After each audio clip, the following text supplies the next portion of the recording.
What's up, guys? Welcome back. All right, so we are getting straight into it today, of course, here with our third week of the Mettlestate Pro Series. All right, so, well, just waiting to see whether or not one of these players is going to try and hop on into the correct slot or not, because we need to get the room started. But, all right, so, well, here we go. So, right, so the match is about to get underway. We're going to jump on in and get in straight to the action. Batchy, are you excited for today? Yeah, I mean, you could see the absolute elation and celebration going on on my end. Can you not see? Yeah, no, like the same level of excitement we saw there yesterday. So it was like, you know, getting it up there. So 10 out of 10, basically. Yeah, you're like on about 11, maybe 12 out of 10 at the moment. Yeah, I've just been cranking it up. What can I say? Yeah, right up there. All right, so, well, let's jump on into the match and see which teams we've got in here, just to give you guys a quick reminder. And of course, as you can see now, we've got the players from Mars over in slot 2. We've got the team there from Not Gaming in 3. We've got NiBBLE Odyssey in slot 4. We've got the Outsiders in 5. We've got the eXile Africa team in slot 6. In 7, we've got the players there from 4KT. In 8, we've got the team from Gun. In 9, we have GODSENT. And of course, in slot 10, we've got the players there from Spaza Six. In 11, we have the Dragons. In 13, we've got the players there from Vibrant or Vibe, whichever way you want to call them. In 14, we've got the players from Ekasi. We got the team from EFX over in slot 15. And then, of course, the players there from Revolution over in slot 16. Right, so as you can see, also the flight path now coming in, heading in from that Lipovka area.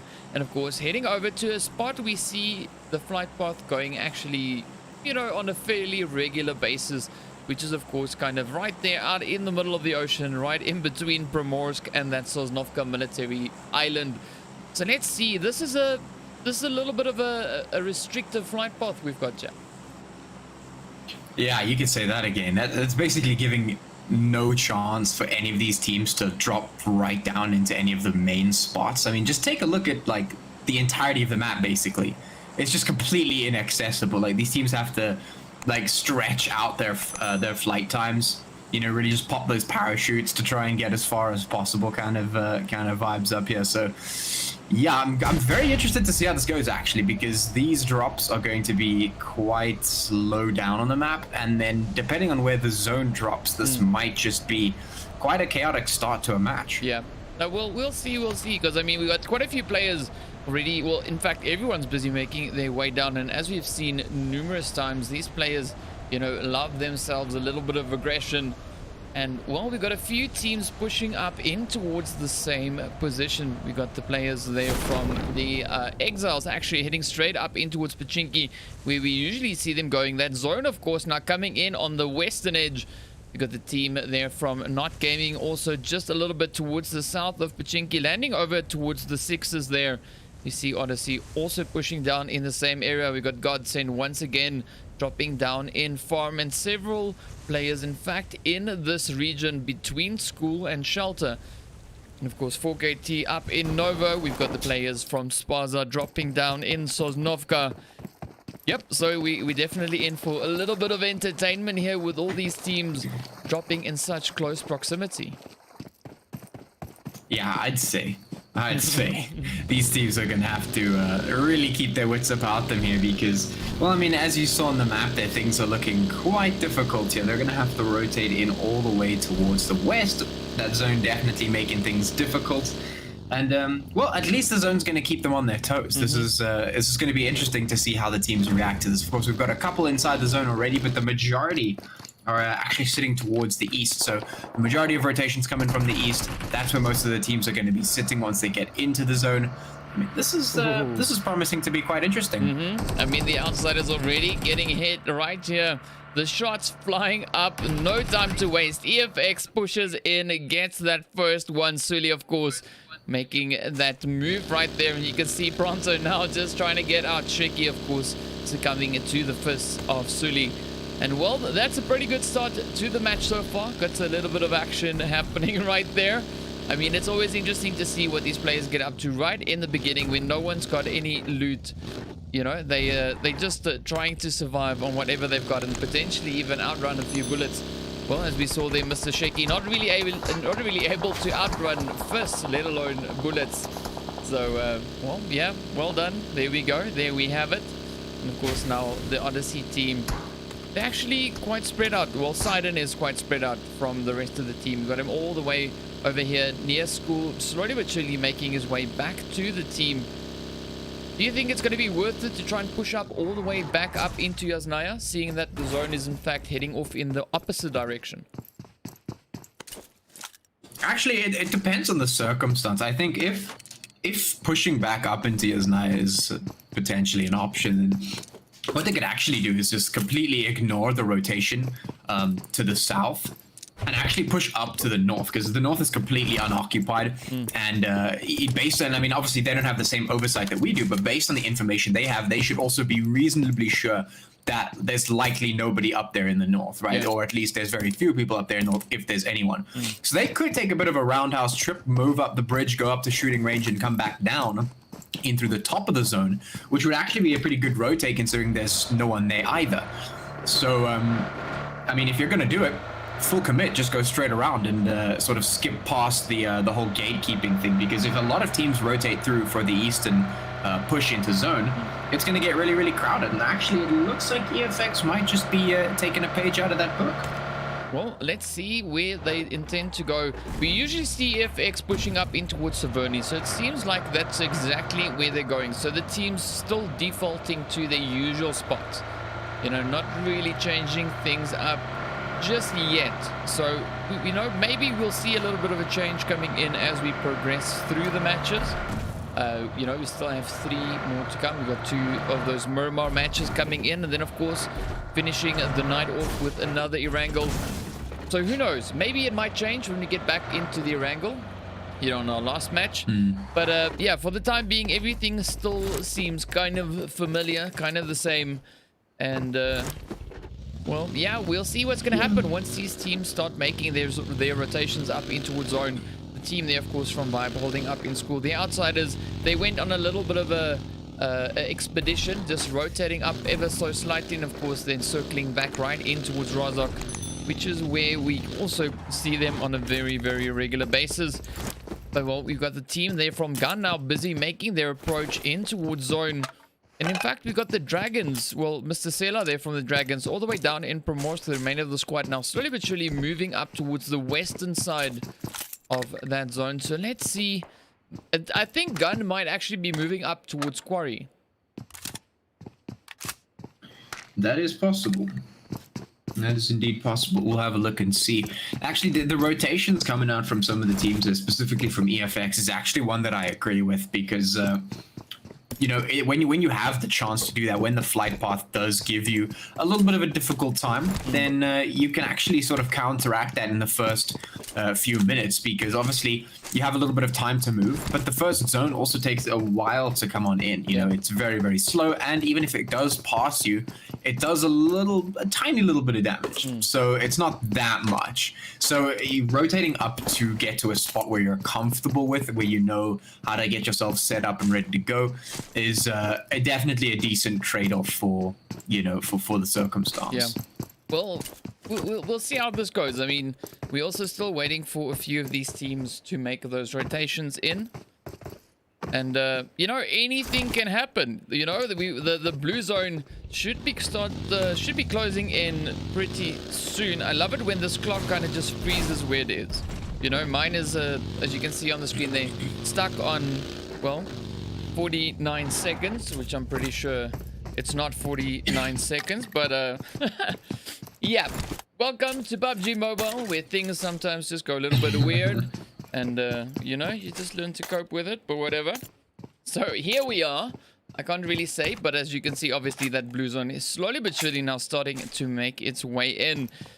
And well, we're finding actually quite a few of the teams already in that region. Well, Gun definitely rotating up into Quarry. I love it when we can kind of figure out exactly where these teams go. You know, we've watched them for such a long time. I think we can pretty much sit and close our eyes and say, okay, cool. So this is the flight path. This is where the teams are going to go. you know. This is kind of the rotations they're going to try and get done. And of course, you know, sometimes they do mix it up. But I mean, at the current moment, it's pretty familiar. And I'm waiting to see which team will be the one to take these engagements that should potentially start coming in once this blue zone finishes its rotation there, finishes its move. Because, yeah, that's usually the time we see the action kicking off. And of course, you know, lots of movement. We got the team there from GODSENT slowly but surely just passing right by that western bridge. The team there from Not Gaming, of course, sitting on the bridge, patiently waiting. And there's no need yet for the team from Spaza to actually make that rotation up onto the mainland. Because the zone can still move over towards Sosnovka. Yeah, that is definitely still a possibility, or however slim it might be. But yeah, it's been good so far to actually see what's going on. The rotations coming in, you know, nice and late towards the end of the zone, which is actually quite good considering the circumstances. If the teams had panic rotated right in the beginning, it would have actually been way too chaotic. But these teams, yeah, they're seasoned. They keep their cool. And, well, in comes Vibe heading in towards the middle of the zone. And, well, we might just see some of this once again, all the teams starting to sort of centralize. And as the blue zone making its way in, we're about to see where the next zone is going to fall, which is going to give us a good inclination of how the rest of the game is going to play out. It's actually going to center in on the mainland, which is going to mean that most of the teams are sitting quite happily and quite comfy so far. Yeah. You know, that's sometimes a good thing, other times not so much of a good thing. But fortunately, you know, we still have some teams on the approach. In fact, I think Mr. Juicy there might either be AFK or he's just really good at keeping still today. Let's go with the latter. Just really good at keeping perfectly still. So we'll see how that one, of course, then unfolds. And the team there from EFX now making their approach into zone, coming in from that northern side. We got the outsiders, of course, still holding up in Rozhok. Revolution throwing a quick eye over towards the players here from Odyssey. You can see Baker now on the approach, making his way in. And in fact, now the players from Spaza actually creeping closer and closer to that bridge. I think they are anticipating, you know, that there might be a team already situated on the bridge. So let's see, you know, how this is gonna go. I mean, I'm making that call just based on their movements that I can see at the moment. You know, they're not having that straight dash on over across that bridge. Yeah, I think they might just want to consider a couple of options, potentially making the dash from coast to coast, landing in Primorsk, just to avoid having to go along the bridge, because it is currently occupied by the Not Gaming squad.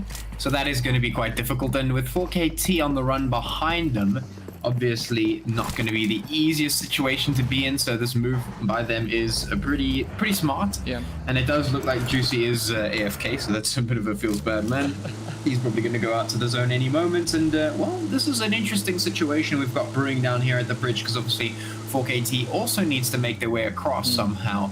But are they going to fight their way across the bridge, or are they going to find another way to get through? Because of course that blue zone will be making its way on up in 35 seconds or so.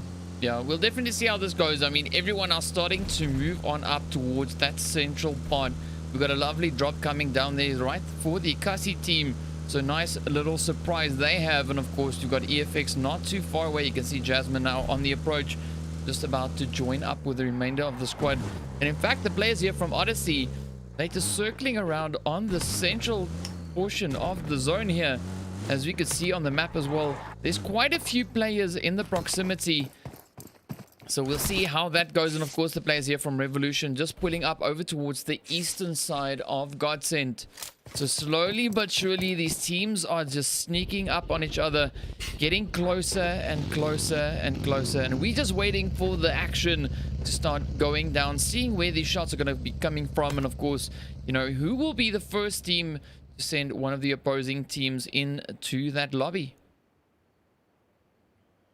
Yeah, interesting. So pretty much the zone is not looking very contested at this point. We've got the teams relatively well spread out. Obviously, Odyssey, Gun, Vibe, and Dragon sitting kind of close, but not so close that we're going to see them fighting immediately. They could potentially put some hits in, you know, as the time goes on, but everyone's just slotting into the zone for the moment.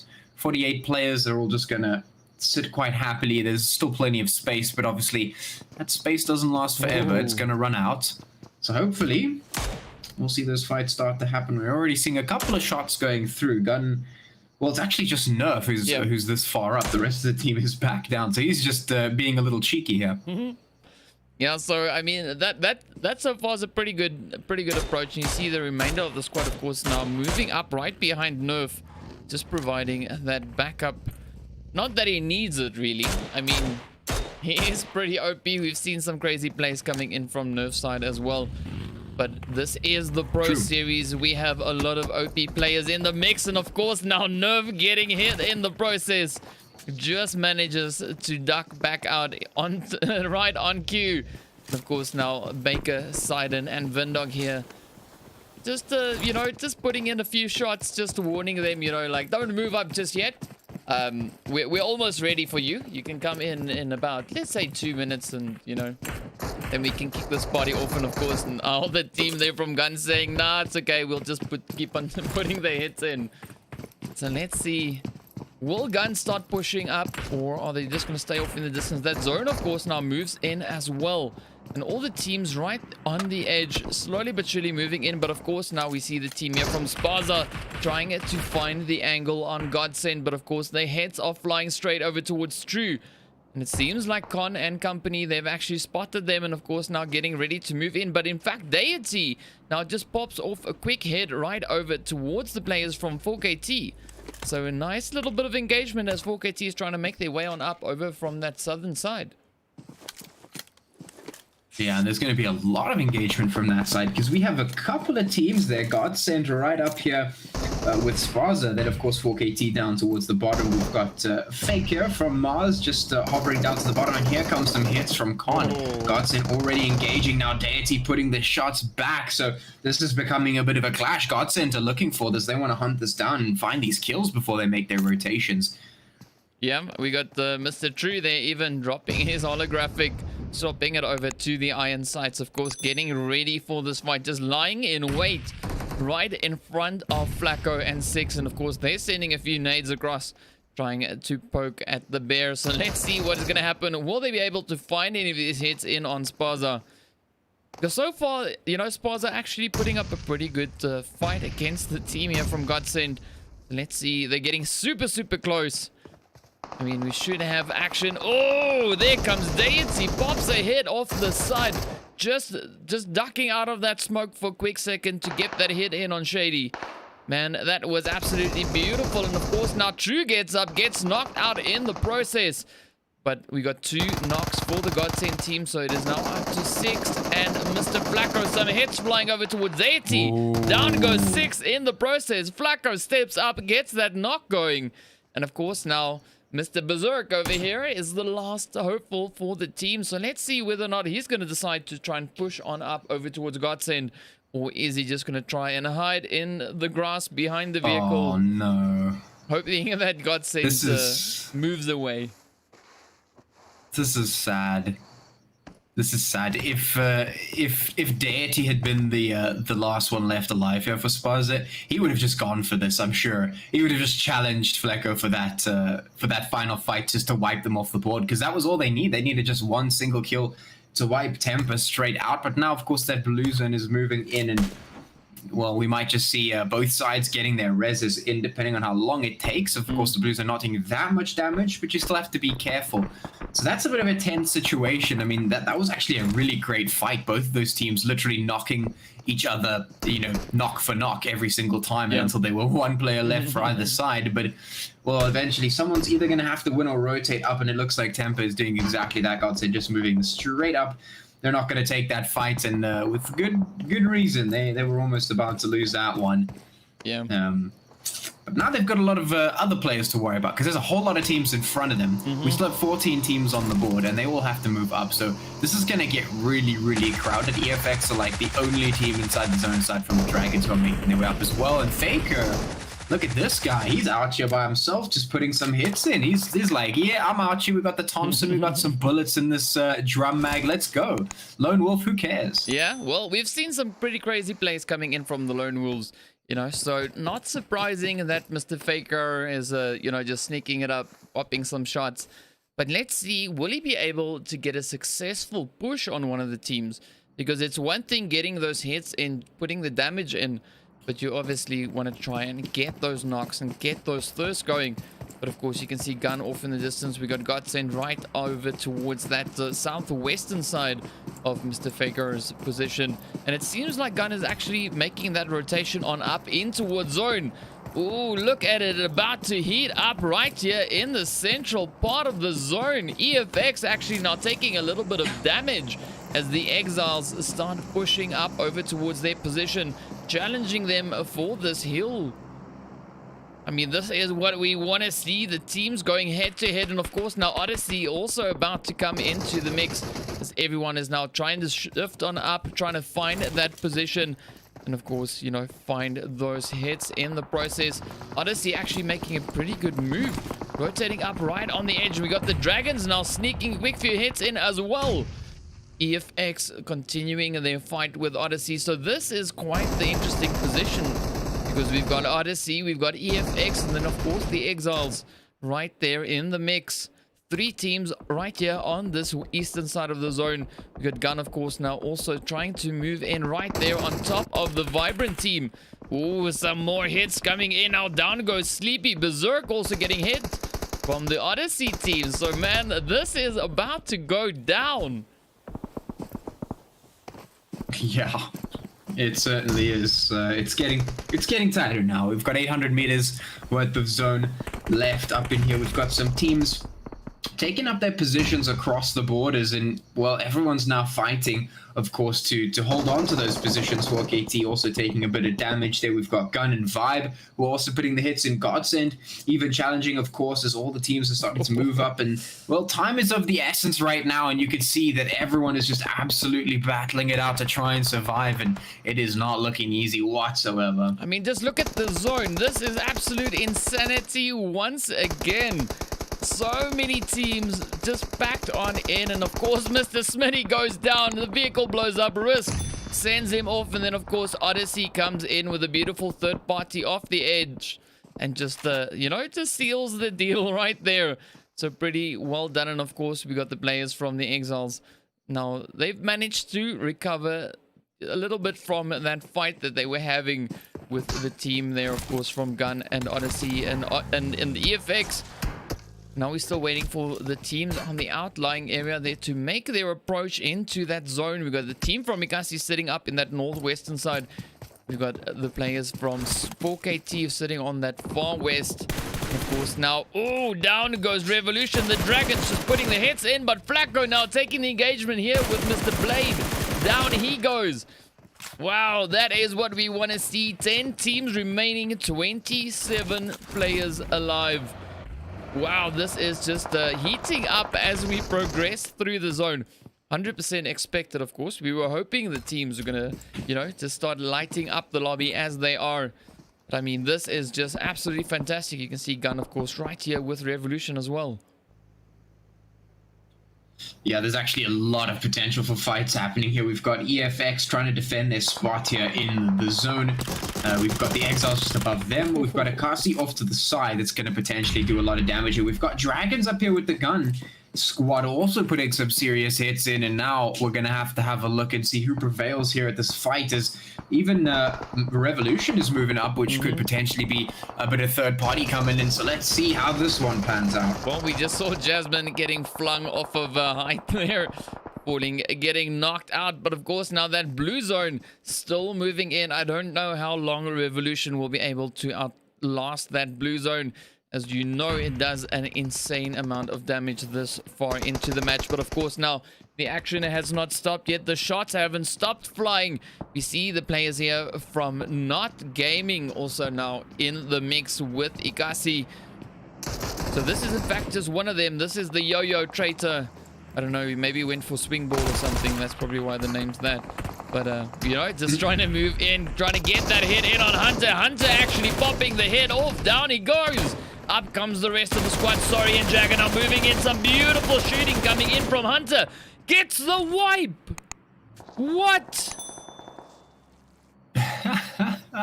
Wow. Oh, enough bullets in a magazine, you could just keep going. Keep chugging through those teams. That's just insane. I mean, yeah, well, this whole match just being absolutely crazy. The players just fighting all over the place.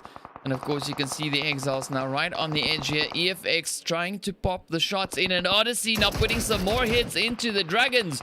We are left with 6 teams, 11 players. We've got 2 players from EFX, 1 from 4KT. Blue Zone on the move.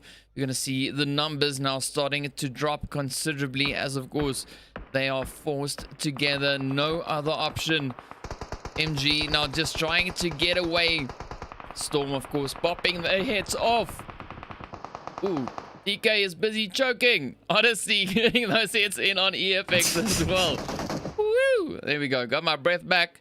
But of course, now we have 4 teams. Make that 3 teams. 4KT getting taken down. MG landing that hit in on Storm. So now it is... Oh, still choking. That's unpleasant. Well... Okay. Yeah, I can imagine.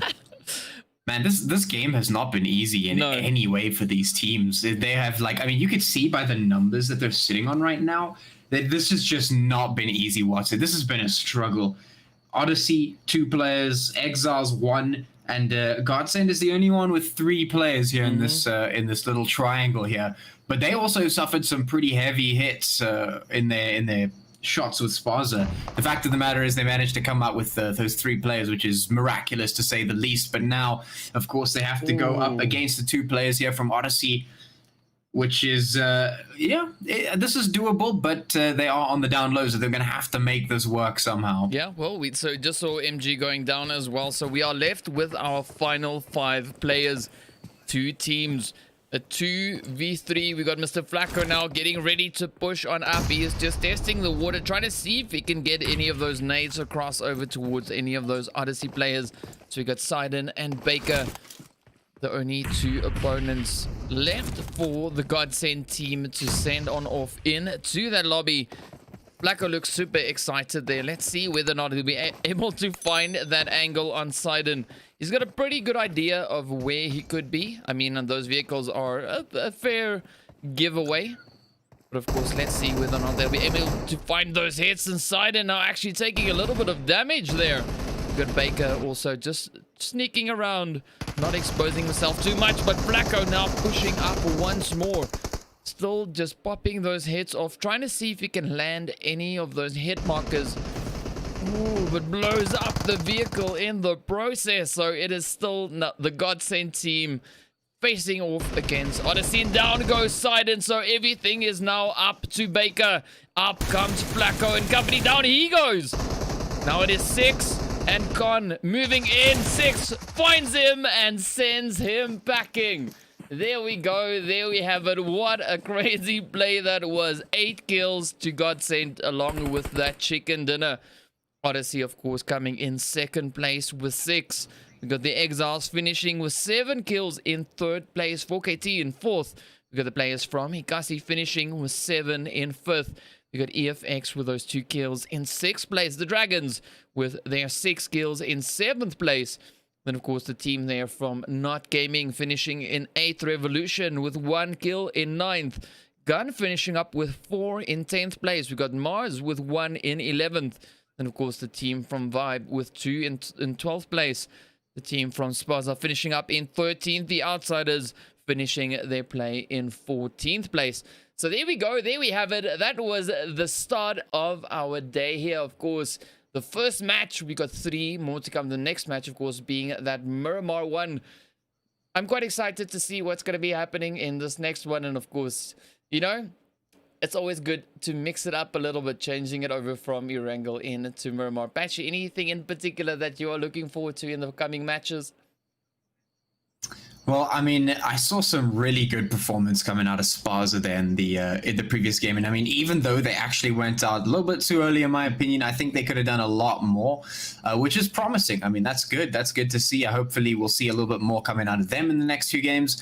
That zone, that was kind of punishing. I think a lot of teams, they were struggling with some of the rotations that had to be made. There was a lot of sort of clumping up, a lot of layers of teams stacked up against one another going into the zone. That made it very difficult for some of the teams to get up.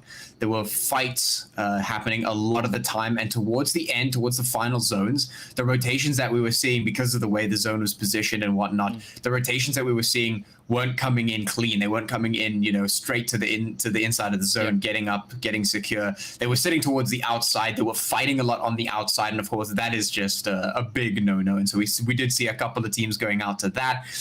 So yeah, I mean, that's just it's just a difficult spot, but it is only the first game. Like you said, we got Miramar coming up, and of course another one after that. And yeah, I mean, I've said a couple of times, a lot of these teams do feel pretty comfy on Miramar, so we'll see how they operate when it comes to a little bit of a bigger stage to work with. Yeah, well, I think on that one, let's get into a quick break while we wait for the second match to get underway, and we'll be back with you shortly. So don't go anywhere, don't miss out on the action. See you in a bit.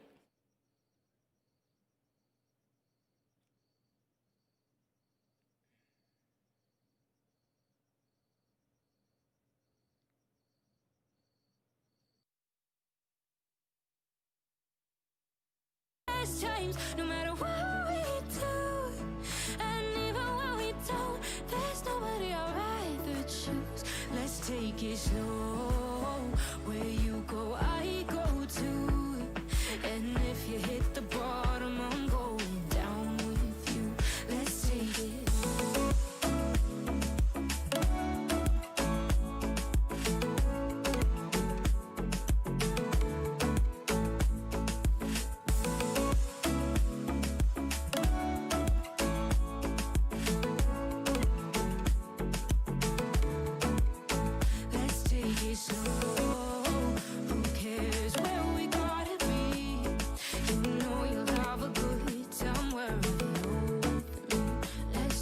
Slow, where you go, I go too. And if you hit the bottom, I'm going down with you. Let's take it slow. Who cares where we gotta be? You know you'll have a good time wherever you're with me.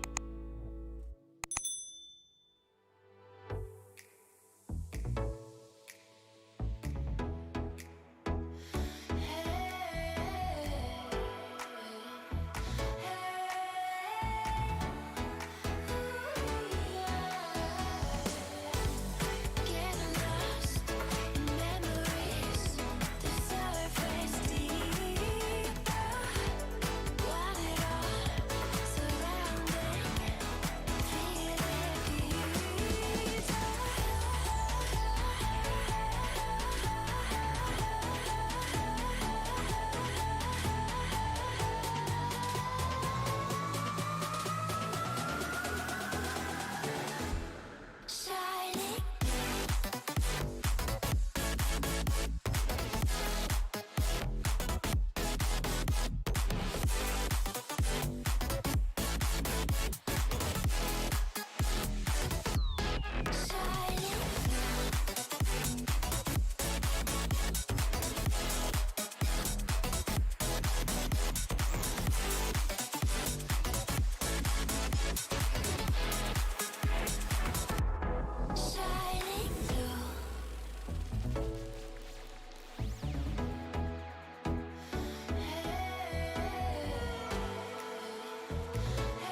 wrapped around your soul with no control. You can't breathe when you're drowning underwater. There's so much water. I'll run, I'll hide. Darkness always clouds my mind. When I look behind, it's moving closer every time.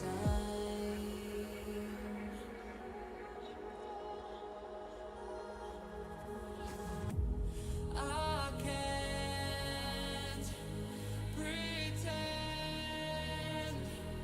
that I have a strong defense.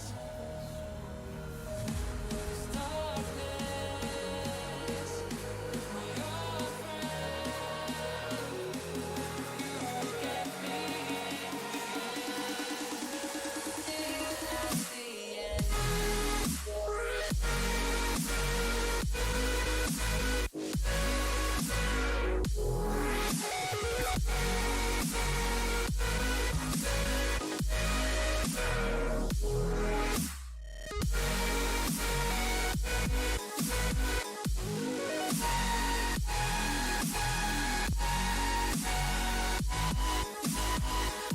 At the end.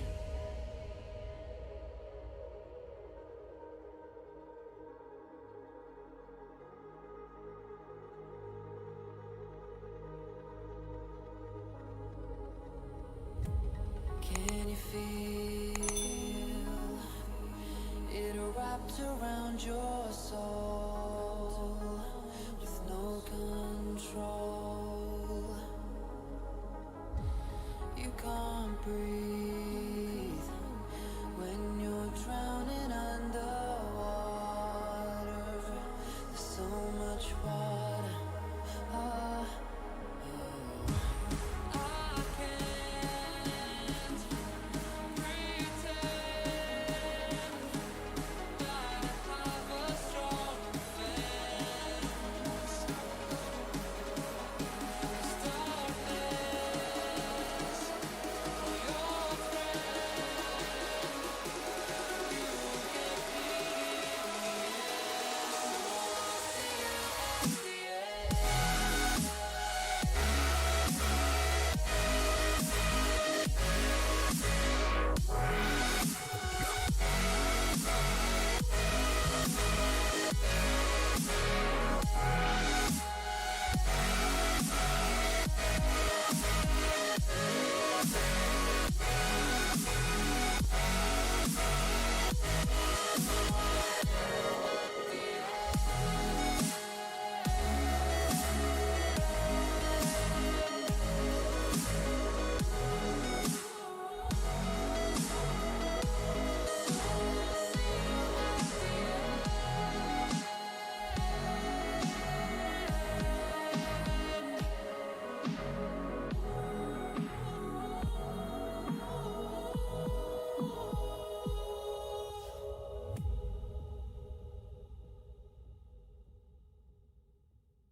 Waste another day, eyes on my display. You say we need a change, and I feel that you mean it. You mean it. But you're so right, we're losing track of time, buying things online, and it's not like we need them. We don't need them. So can we just slow down?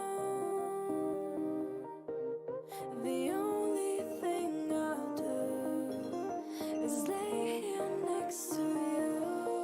We need to slow down. Embrace the love we found for you and our safe and sound.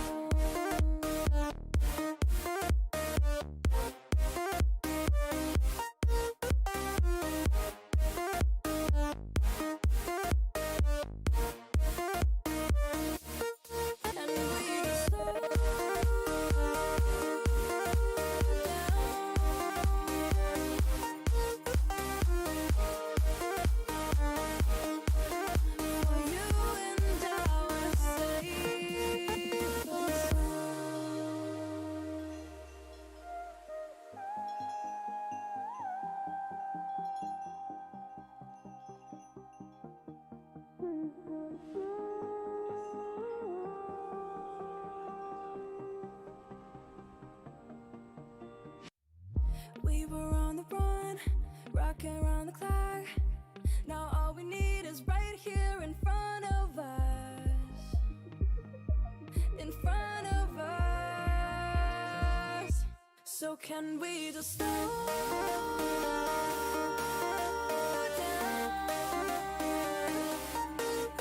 The only thing I'll do is lay here next to you. We need to slow down. Embrace the love we found. For you and I are safe and sound.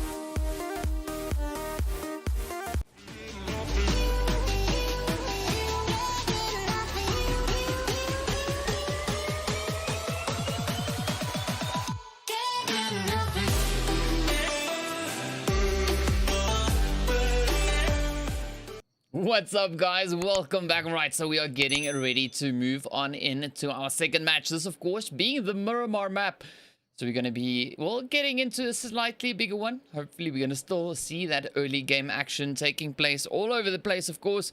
And I think without much further ado, let's jump into the match and see who we've got in the lobby. Yeah, let's get it rolling. A little bit of a bigger map, just a little bit. Yeah. Just a little bit. We'll see if these teams can change anything up. I want to see some more clean-cut rotates this time around. Yeah, well, let's see what is going to happen. But of course, let's have a quick look. We've got the players here from Not Gaming still in slot 3. We've got the team there from Odyssey over in slot 4. Over in slot 5, we've got the players from the Outsiders. We've got the team from the eXiles in 6. We've got 4KT in 7. Gun in 8. GODSENT in 9. We've got Spaza over in slot 10. Got the Dragons in 11. Vibe in 13. Ekasi in 14. EFX in 15. And of course, Revolution over in slot 16. So let's see where this flight path is going. And of course, it is taking us nice from that northern side, right in between the Oasis and of course Torre Ahumada, and heading straight over towards the southern side of Los Leones. So this is definitely going to be a very, very interesting match, seeing where these players are going to be going. And of course, for some other odd reason, the game just went all wonky wonks on me right there. So let's see, maybe we can do this. Yay, there we go, it's all back. It's working again. Nice. All right, so we got a few teams already starting to make that early jump. We got 4KT jumping out. They might be heading either over towards that Oasis, or they could actually be pushing up in towards La Cabrera. But I think it's Oasis. It definitely looks like it's Oasis. It's not a mirage. Right. Yeah. Well, I mean, yeah, sure. We'll see. There's plenty of spots for these teams to drop. They can pretty much go wherever they like. It's not too much of an issue. And I mean, seeing what they did in the previous match, most of these teams seem to be pretty happy with being able to move here and there if they need to get somewhere. They don't mind taking a little bit of a long trip to get there. So, yeah, these teams should be fine. Setup should be easy. Everything should be pretty much done and dusted, really. It's basically just going to be that zone wherever it drops is going to be probably the biggest impact on what happens moving forward if we get one of those western zones again. Hopefully it doesn't go into the unplayable area. Otherwise, ooh, actually it's going to go all the way up to the north. I'm not 100% sure if we've seen one of these in a while. Not in the most recent history, no. But I mean, this is quite interesting. I mean, it's not often that you see Campo Militar actually being, you know, in the zone. So it's right up there, and of course, we've got the players from Spaza right here next to the team from GODSENT over in San Martin. So let's see how it goes with the teams here. Of course, a few of them dropping in fairly close proximity. Not even for Miramar in Miramar terms, but just in general. So let's see, will the players here from Spaza move up and try to challenge the team here from GODSENT? Or will they just maybe try and rotate up into a different position? They're, of course, being right here on the edge. And we see the team from Odyssey and Vibe. Well, they're actually also getting pretty close and cozy. So we might see those shots. And actually, I think it's been a few times that we've seen Mr. Juicy and Gunner actually, you know, engaging in the early game action. Because from what I've gathered so far, watching Juicy jump into that exact same compound time and time again. So let's see, maybe we'll see a little bit of a mix coming in there from the Vibe team. As you can see, Gunner not pushing straight on up just yet, just making his way through that blue bottom. But of course, you know, anything can still happen. So let's see. Ooh. I mean, we've got these 2 points of interest here, that of course being, we've got a Vibe and Odyssey in, the other one being up in San Martin with the players there from Spaza and the team from GODSENT. It seems like, well, the players here from Spaza actually getting quite close over towards the GODSENT team. Yeah, I want to see them fight, but I think this is not the best position to do it in, because the other 2 Spaza players are towards the back, so they're going to be at a disadvantage. But I really do want to see Spaza go for the fight here and actually try and take Temper out, because they did a really good job last time. They only just fell short. And I mean, if they had done that, if they had successfully taken out Temper, it would have been absolutely huge. But now here come Temper. They're not going to go out without a fight, and Berserker's going to have to fight to try and stop them from sieging up. He takes the 1. Gonna have to find a couple more here. It's gonna be important. He's fending off 3 Temper players with no support from his team, considering one of those players that was nearby is already down, so he's gonna have to find these shots playing towards the top of the stairs. But here they come, lots of damage done. Can he find the hits? The answer is no. Down he goes. Wow, that was a super tough one. Of course, Mr. Berserk there getting caught right in the reload. So that's always a tough one, but up comes Deity and True now pushing up. Down goes Flacco. So we got Shady and Six right there in the building with him. And then, of course, one of the players there, I think it's Con, that we got way off in the distance. So, well, if these 3 players go down, definitely be able to provide some cover. But, of course, True goes down in the process as well. So Deity now is the last hopeful for the Spaza team. Let's see whether or not he'll be able to get it. And no, Sully gets hit by the red zone. What? Sully, what are you doing, dude? Oh, that feels bad. Yeah, no, but that's also quite funny all at the same time. But the shots now flying up from Deity. Oh, up comes Con with that beautiful rotation off the edge there and just gets those hits in. And of course, there you can see EFX getting caught in that red zone. Now it shifts over towards the gun team. So we'll keep a watchful eye on the kill feed to see whether or not one of them gets taken down in the process by the red zone as well. And of course, we're jumping straight over towards the team here from Odyssey, Mr. Baker and company. Just still rotating it through over in, well, Los Leones. Players from, I think it's Vibe. Yes, Vibe still sitting up in the north, but slowly but surely everyone's making their way on up. And we actually see the team here from Not Gaming all the way down in that southwestern corner of the map. Seeing that we're working with circles, we go for corners. And of course the team there from Ekasi sitting down in Puerto. But now look at this. Odyssey moves up right next to the eXiles. We already have the shots coming inside and taking one of those hits. The vehicle actually taking quite a few hits. Ooh, just gets out. Will he make it? No, down he goes. The vehicle gets blown up. That is absolutely beautiful. And Juicy now trying to move up, trying to get that smoke in on Sidon to get the res. Man, I just love it when the vehicles go pop. Absolutely fantastic. And of course, you know, there's no shortage of that with these teams. Always take full advantage of the vehicles, whether it is for rotations or just to get those hits into Juicy. Either way, it's just fantastic. And Baker and Vindog now trying to make their way on in. Vindog, in fact, being right there with the team. Let's see, will he be able to make it in and get that res? We see one of the eXile players also now coming up with a big rotation. Rotating up right over towards that southern side of, well, Vindog and company. Let's see, will Baker make his move in as well? That, of course, being Mr. Suave. Or Swave, or whatever. It's him. He's right there. I always get shouted at for mispronouncing the name. I mean, come on. Yeah.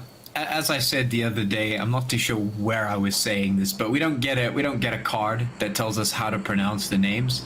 So, you know, like we sort of have to wing it the first time around and then wait for them to shout at us until we know how to say it. So That's generally how that goes. But yeah, I'm not super convinced about this rotation from Odyssey. I think they should get taken out. Yeah, Exiles should be able to clean this up, because this was a very it was a very messy rotate from Odyssey, and actually seeing a couple of mistakes coming out there.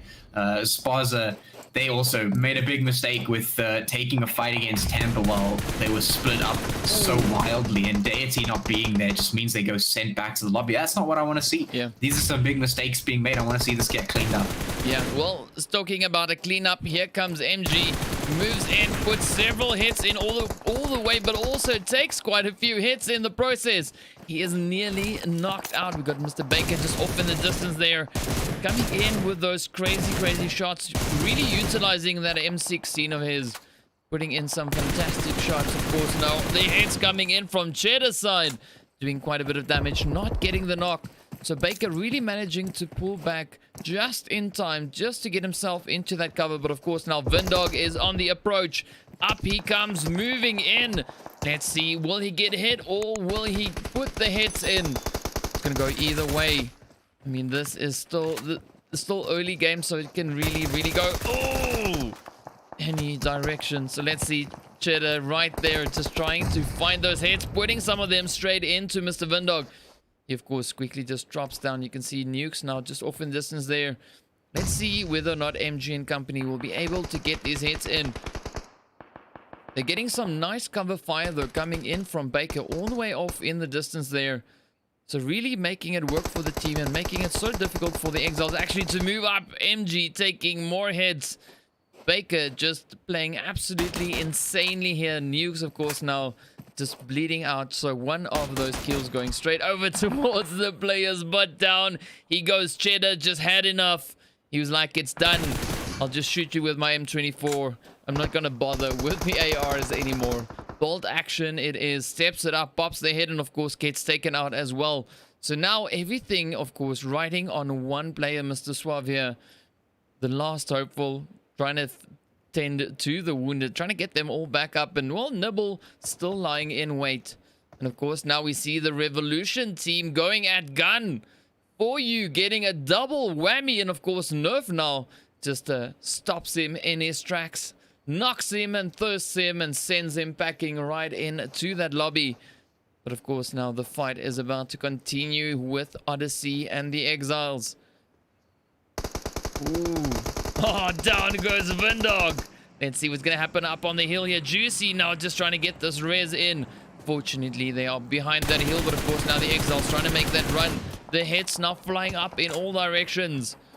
Baker and Juicy, the last year hopefuls. Fortunately, they've got that buggy to make their escape. But of course now the zone is really heating up as well. Yeah, that was quite the price to pay for a messy rotate there from Odyssey. The fact that they didn't go down is big, at least. And that's basically owing completely to the fact that Baker was able to oversee that. Without him, I think they would have definitely gone down. So at least they make it out of that one alive. They've got 2 players, but yeah, definitely some mistakes being made. But ooh, Schnitz now, speaking of mistakes, he's going to be, well, he's going to be getting hit. So the rest of the Dragons now moving on up towards the team from EFX. A couple of shots being exchanged here and there. So we could see them continue. Potentially the Dragons looking to maybe just hit the road and try and get to some safety. Zone's large enough to not really have much worry in terms of spacing at the moment. We've got 11 teams, 39 players, so that's actually a lot less than you would obviously be needing to fill up the zone. So they should be fine. Everything should be pretty slow from now, but once the zone obviously gets a bit smaller, then things will start to get a little bit more spicy. Yep, no, 100% agree with you on that one. And speaking of spicy, the Dragons are now getting pushed by EFX. So some spicy shots are sure to follow momentarily as EFX are now just moving in. You can see those hits flying straight over towards Dan. Down he goes. Gun and Odyssey now also going at it, and Sully actually just putting in the work. So a lot of action now coming in from the EFX team, and they're actually quite aggressive today, which is always a good thing. No shortage of action whatsoever. So let's see whether or not the EFX team is going to continue this push on the Dragons. You can see they are now down to 2 players. That, of course, being Mr. Sela and Blade. We've got Reverb, Andrew, Suli, and, of course, Bait. Just pushing on up, moving right in towards the Dragons here. We've got Reverb sending that quick nade off right over towards Sela. Ooh, fortunately, Sela not really being close enough to it just yet. They've already managed to make their way on up in towards the next warehouse. Reverb getting ready just to pop in. I think he spotted a little bit of movement there. We got Blade also just patiently waiting, but taking some damage from the nades as they start flying in. EFX now on the approach. Up they come. We got Sela going up for that rotation on the edge, but he goes down. Silly finds the hits, but down he goes. Ooh. Blade getting taken out by Reverb. EFX just pushes straight in and just gets those hits going. Absolutely fantastic gameplay. Yeah, that was a nice clear from EFX and a good drop shot by Reverb right at the end there to just clean things up there in that little compound. So yeah, nice push, and that's going to leave us with our top 10 teams remaining here for our second game of the day. And well, of course, that blue zone is moving up as well, slowly just pushing in. The rest of the team slowly moving in as well. We actually have Gun, the Exiles, the Outsiders, and GODSENT sitting just beneath Hacienda del Patron here. So yeah, we could see some more fights breaking out pretty soon. And of course, depending on where the next zone lands, we might have to see some rotates. If it goes north, that would be quite interesting. That's going to put a lot of pressure on. If not, if it just moves in, most of the teams should be sitting A-OK. But I still want to see some of those fights coming out nonetheless. Yeah. Well, we'll see how it goes. We got a few teams here sitting very, very close together, as you mentioned there. We've got Gun, we've got Odyssey, we've got the Exiles, and of course GODSENT. You can see GODSENT now just looking right in the direction there of the Gun team. Just checking out the area, making sure everything is fine. Shady, of course, now adjusting his scopes. You know, he's about to mean business, so, you know, he's getting everything ready and prepped and just waiting for the zone to shift. And there we have it. It moves up once again. EFX finds themselves already within that zone. 4KT also very well positioned. So let's see what's going to happen. Mr. Juicy just waiting for the teams in the vicinity here to rotate on up. So, you know, that chance of him getting knocked out while rotating up, you know, diminishes ever so slightly. But well, yeah, the teams are getting ready to move in. Let's see whether or not Gun is going to try and push up over towards GODSENT. There's not a lot of distance between these two teams. Yeah, and of course the fact of the matter is that zone moved up towards the north, which did force the rotates up from all of the teams. So GODSENT and Gun and Vibe moving up very, very quickly. Of course, Odyssey, Exiles, and Ekasi moving up as well, moving to try and get into the zone. They have to be careful because there are a couple of teams on ahead, so they will have to try and find one of those empty spaces somewhere. EFX sitting quite happily there, no one nearby to challenge them just yet. And 4KT also sitting in a pretty decent spot. The outsider is going to be one of the only teams outside the zone, the only other one being Juicy. He's, of course, just alone, so that's not surprising. Going to try and find his way in, trying to sneak up and do what he can as that lone wolf. But yeah, once the outsiders make their way on up in towards the top of the zone, which is probably where they should be going, then we'll see. We should hopefully see some fights start to break out down here with GODSENT, Gun, Vibe, the Exiles, and Ekasi. And yeah, well, hopefully we'll see them pretty soon because yeah, these are some pretty heavy hitting teams, so it'll be quite interesting to see them battle it head to head. No, 100% with you on that one. And of course you can see all the teams just keeping a watchful eye all over the place. And even the team from Ekasi, we've got them right on the edge of the zone here, sitting pretty in the southern section. And of course you can see right up ahead of them, we've got the team there from Vibe and of course the Exiles. So a lot of potential for some crazy shots to come in once again. Still waiting for those outsiders and of course the players from Not Gaming to get those rotations sorted and move on into the zone. Blue zone, of course, now on their heels, forcing them forward. Let's see what they're going to do. Are they going to try and move up? And of course now we might see a few shots coming in from the Exiles. Ooh, Gun actually pops a quick hit into the Vibe team. There we go. Cheddar now moves up as well. Pops in yet another hit. Goes in for the thirst and gets it. There we go. MG now also on the approach. That is what we want to see. The teams going head to head, putting their heads in towards each other. And of course, you know, it's always some lovely, lovely action with these teams in the mix. As you can see, we've got 10 of them remaining, 34 players in total. So let's see which team will be the next one to make their move on up into that lobby. Yeah, well, we're about to have a look and see, because that zone has moved up. It's gotten a whole lot smaller. And GODSENT, and Vibe, the only 3 teams that are sitting, you know, decently inside the zone. EFX will be able to make their way on up as well. eXiles, Ekasi, Odyssey, Not Gaming, and 4KT will have to move on in. And we might just see maybe the Not Gaming squad to start to challenge up here, because they are moving in the direction of GODSENT. And of course, if that happens, we're definitely going to see some shots flying. 4KT is also moving down in that general direction. So GODSENT actually might just have their work cut out for them here. Lots of teams moving in that they could potentially put some shots into. So let's have a look and see. Well, speaking of which, we got Mr. Slim here just popping a quick shot right there into Shady, finding him in the window. And of course, the team there from 4KT taking a few hits, as well as the outsiders now start putting those shots in. And of course, Gun on the move. We've got eXiles rolling up as well. Several hits just going off all over the place. We're seeing a lot of action on this map here today. Oh, the hits flying in there from Broly. And Risk, of course, now, you know, quite happily just shooting at anything and everything that moves, which is always a lovely thing to be seeing. So let's see how many hits we'll see coming in here from Gun. But Cheddar now pops a quick one into Nerf, and of course down goes Risk as well. Slim and Broly now have to move up and try and get those reses in. You see Slim, of course, now just providing a little bit of cover fire there, trying to put a few more hits in as he's making his way up towards his teammates. And now up comes the team there from Ekasi, also sneaking in a quick few hits. Man, this is absolutely amazing. Everyone just going ham on this match. Just look at that map. It's looking absolutely packed here. GODSENT's moving up towards 4KT. The outsiders are doing the same. EFX is trying to put some hits into them. And here comes the red zone as well.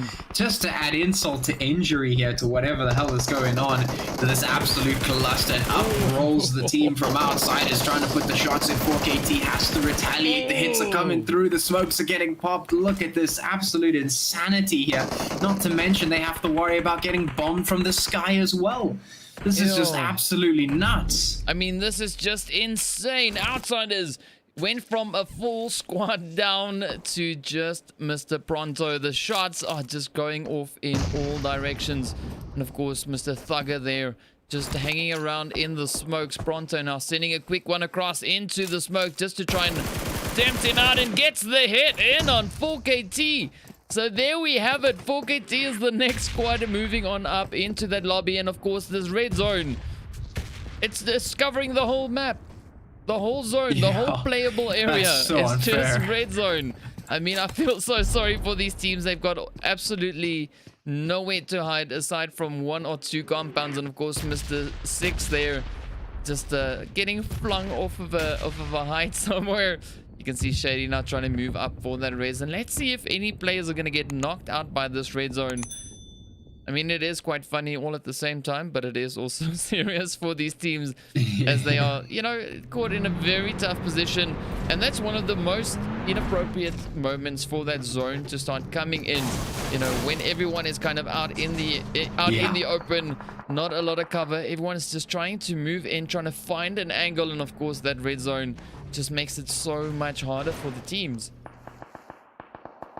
Yeah, and despite all that, it is surprising to know that EFX is still on a full squad, Ekasi is still on a full squad, GODSENT is still on a full squad, and Gun is still on a full squad. Wow. These guys are sitting with serious numbers here. And I mean, we've got 9 teams remaining, 25 players. We're in so many zones. We're like 5-6 zones in.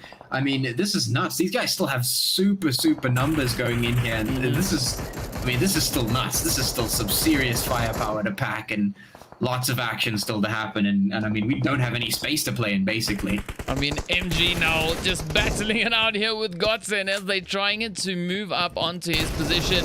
Oh! Down goes Con. Let's see whether or not the team will be able to make it in. We got some more hits, and Shady actually finds the shot.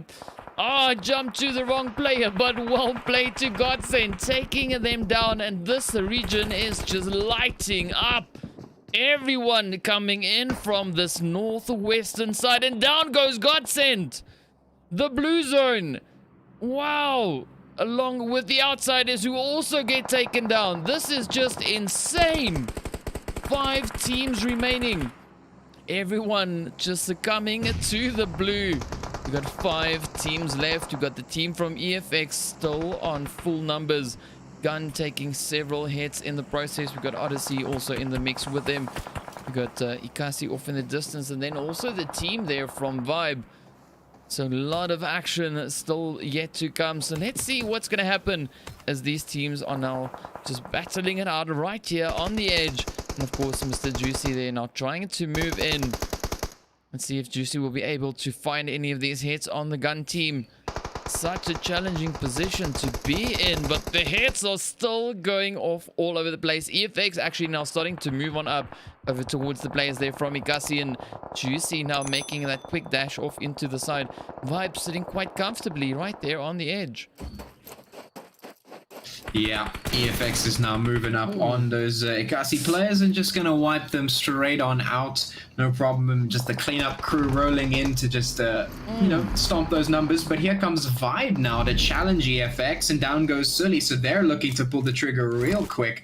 No problem in just cresting that hill, running straight on up and trying to put the hits in. Bait and Andrew now off towards the back, off in the distance, but the zone is moving up again. It's getting a whole lot smaller. Gun is even moving in. Of course, we've got these teams, these 3 teams left remaining here. Vibe, EFX, and Gun.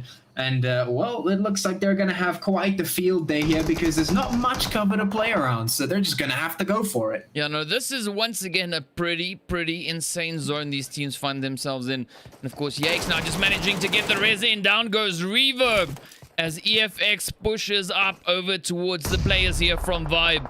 Yakes now just quickly falling back just to get enough health back in. Gun, of course, now also on the approach. Andrew is pushing in. Down he goes. EFX gets sent on off into the lobby. Vibe gets that wipe on them. Beautifully done. Now it is Vibe up against Gun. A potential 3v2 moving their way on up into this final zone. That's, of course, if the team from Vibe can get all their wounded back up and running. You can see Slim moving up, Risk moving up as well, and Vibe still holding on just on this incline here. So let's see what will happen.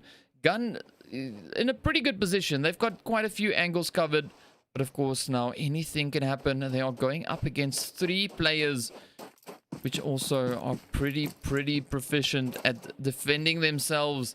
So let's see what is going to happen.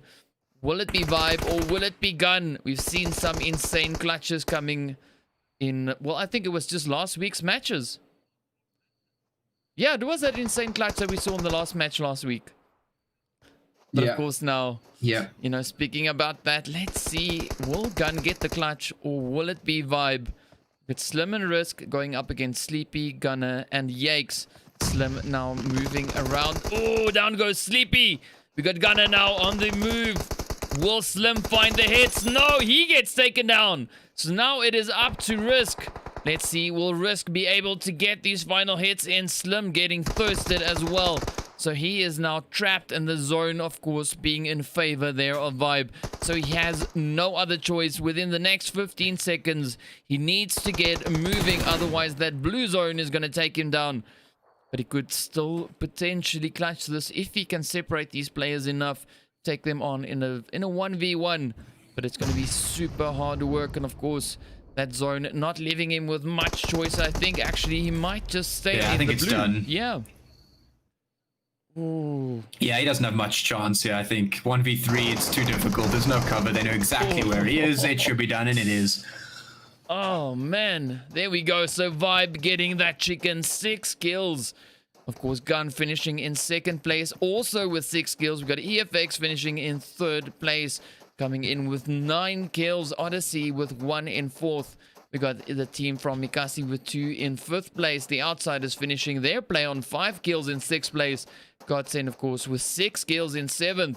And the players there from Not Gaming with 1 kill in 8th. We got the eXiles finishing with 3 in 9th place. 4KT in 10th. We got the Dragons in 11th. Revolution in 12th place. And of course the players from Spaza finishing their play in 13th place. So there we go. There we have it. A crazy match once again. And of course we are only halfway now.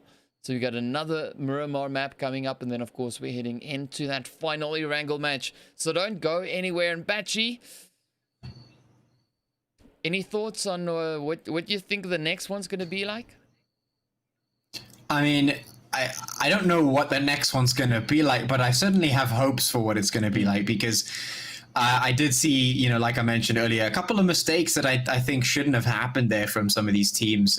Specifically, I think Spaza was one of them, and Odyssey, I think, was the other one that made some mistakes early on there that really cost them a lot. Yeah. Spaza in particular, you know, they've had some good chances here, and they just right in the beginning of the game botched it up, which is really, really unfortunate, because we can see them perform. If they had played that one a little bit more cleanly, it would have been so much better for them. They could have done some serious work. I mean, just think about it. If they had taken out Temper right in the beginning of the match, imagine how differently things might have turned out. And the same is true in the first map that we had, because they also had the possibility to do that then. But that didn't happen either. So I'm hoping that maybe we can see a little bit of a cleanup moving into the next set of matches, because obviously we have a Miramar and then an Erangel again. So we have a little bit of a chance for redemption for some of the teams. We'll see if they can make it happen, and we'll see if the zone's a little bit more tame, because it's also been very, very punishing in the last couple of games. So we'll see if they have a little bit of an easier time into the next one. Yeah, we'll find out soon enough. And speaking of which, let's get into the intermission while we wait for the third match to get underway. So don't go anywhere. We'll be back with you momentarily.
I'm cutting dice.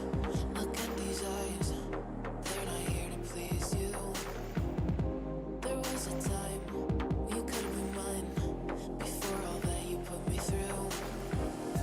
I knew that you were trouble, but I let that you were bad. I'm living in this bubble and it makes you so mad. You can say hello, but I don't need you to like me. Don't need you to like me. Don't need you to like. You can watch me go, 'cause I don't need you to like me. Don't need you to like me. Don't need you to like. You can say hello, but I don't need you to like me. Don't need you to like me. Don't need you to like. You can watch me go, 'cause I don't need you to like me. Don't need you to like me. Don't need you to like me.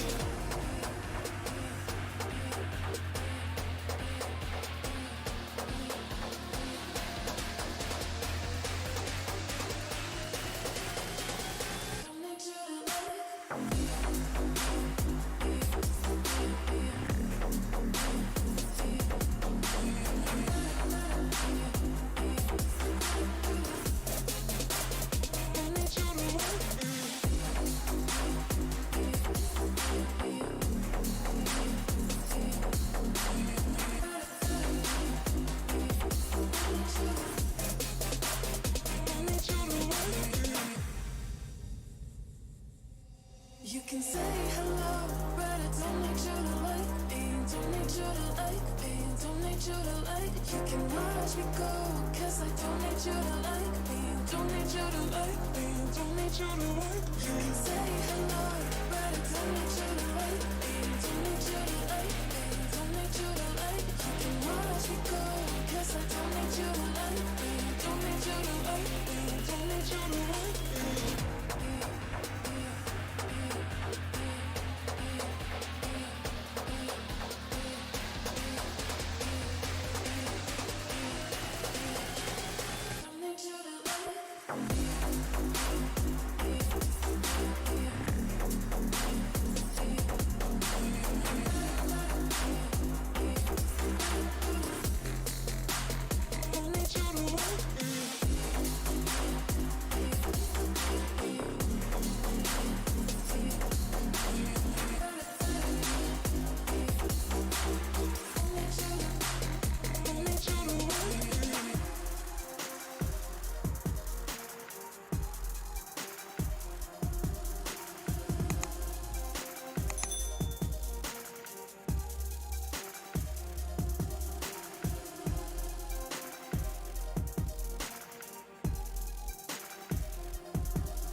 sky, I saw your eyes. A sense of threat that I can't forget. I wanna know who you are. This is what I need to know. So take my hand and let our fears go. Take me to your jungle, where the rain is warm and the birds fly. Take me to your kingdom. Yeah, take me to the, yeah, take me to the. Take me to your jungle, where the rain is warm and the birds fly. Take me to your kingdom. Yeah, take me to the jungle, jungle.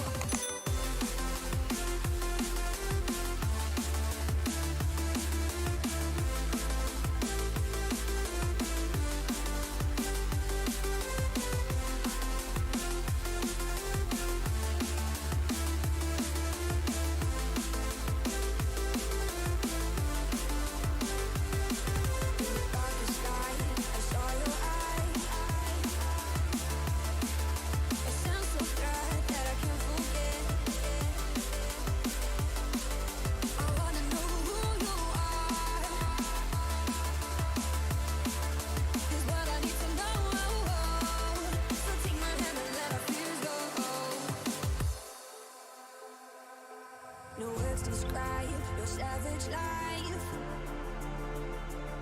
Ooh, let's give it a go like our purpose shows. I wanna know who you are. This is what I need to know.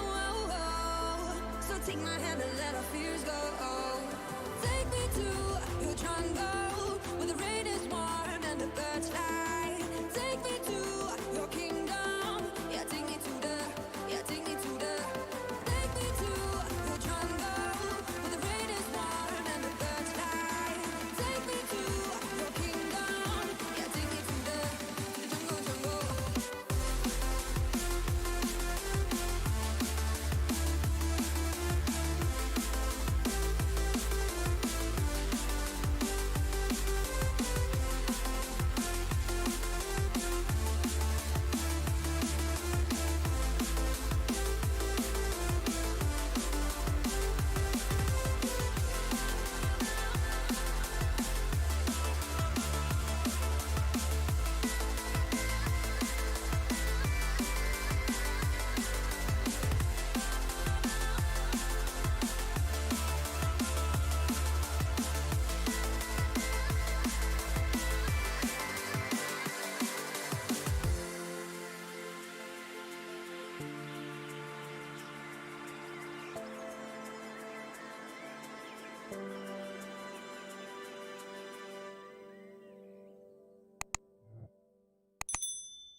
Clock's ticking, time is over. Before you know you're older. So sober, alone, but you getting my cold shoulder. You crying like it's rain. You causing all the pain. No closure, I'm colder. You getting nothing, Joker. Get down.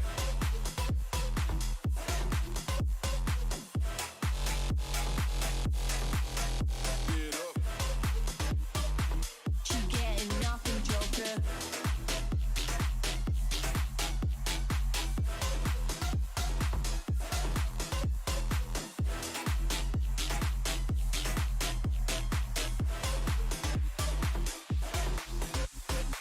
Clock's ticking, time is over. Before you know you're older. You getting my cold shoulder. No closure, I'm colder. She getting nothing, Joker.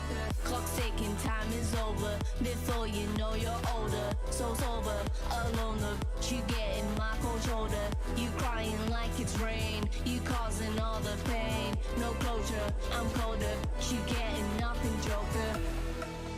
Joker. Joker. Joker. Joker. Joker. Joker. Joker. time is over. Before you know you're older, so sober, alone. But you getting my cold shoulder. You crying like it's rain. You causing all the pain. No closure, I'm colder. You getting nothing, Joker. Get down.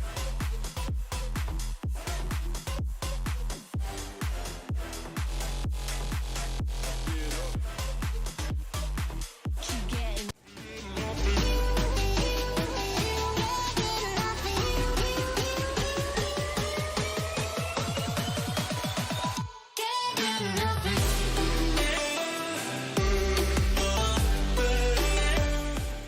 What's up, guys? Welcome back. Right, we are getting ready for our third match. Once again, back on Miramar. So hopefully we're going to see some crazy plays coming in from the teams once again.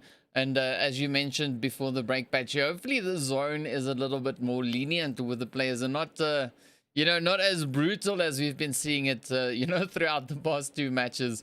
So, well, yeah, we'll keep an eye on that and see what happens with it.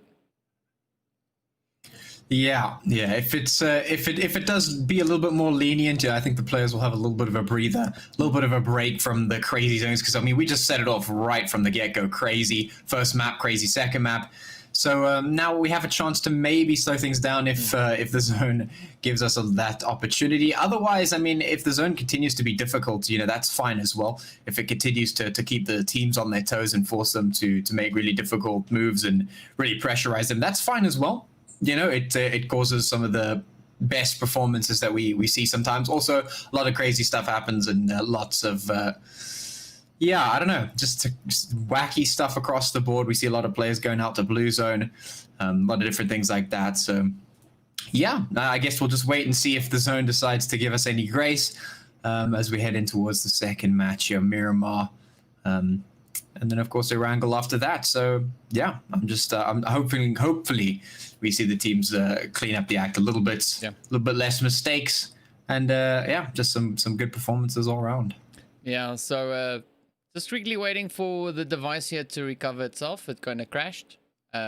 Yay! Exactly when the match is supposed to start.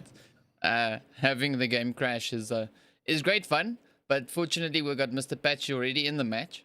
So he can tell us what's happening while I'm waiting for this whole thing to get back on. Oh, well, there we go. All right, never mind. We got it. Let's jump in.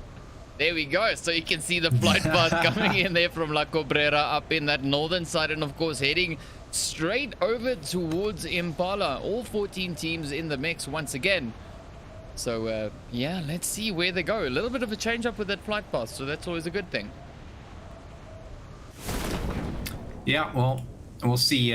We'll see if the flight path is indicative of the rest of the good things for the zone, or otherwise we might just be seeing some crazy stuff.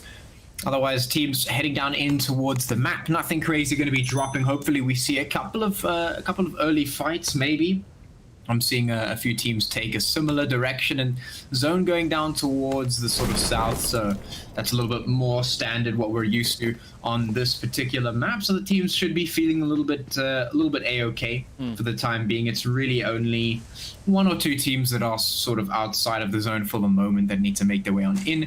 So yeah, I mean, this is a decent start at least. Teams should be feeling comfortable, and hopefully that comfortable feeling translates into a couple of fights. Yeah, well, we'll definitely see how this goes. And of course, Mr. Shady finding himself right in the midst of this Not Gaming team. 3 on the one side, 1 behind him, and of course the remainder of his squad way off in the distance. So that is not the ideal spot to be in, but he's still putting in the heads. Dude does another drop shot. Double knock so far. What a crazy play that is coming here from Shade. So now Zeus moves in. Oh, and takes him down. But a beautiful start there for Mr. Shade. Just getting in that double knock. And of course now the rest of the team, as you can see here, slowly but surely on the approach. Let's hope that the connection holds. Come on, don't be like this. Yay! All right, Patchy. So talk us through it. Let us know what's cooking in the match.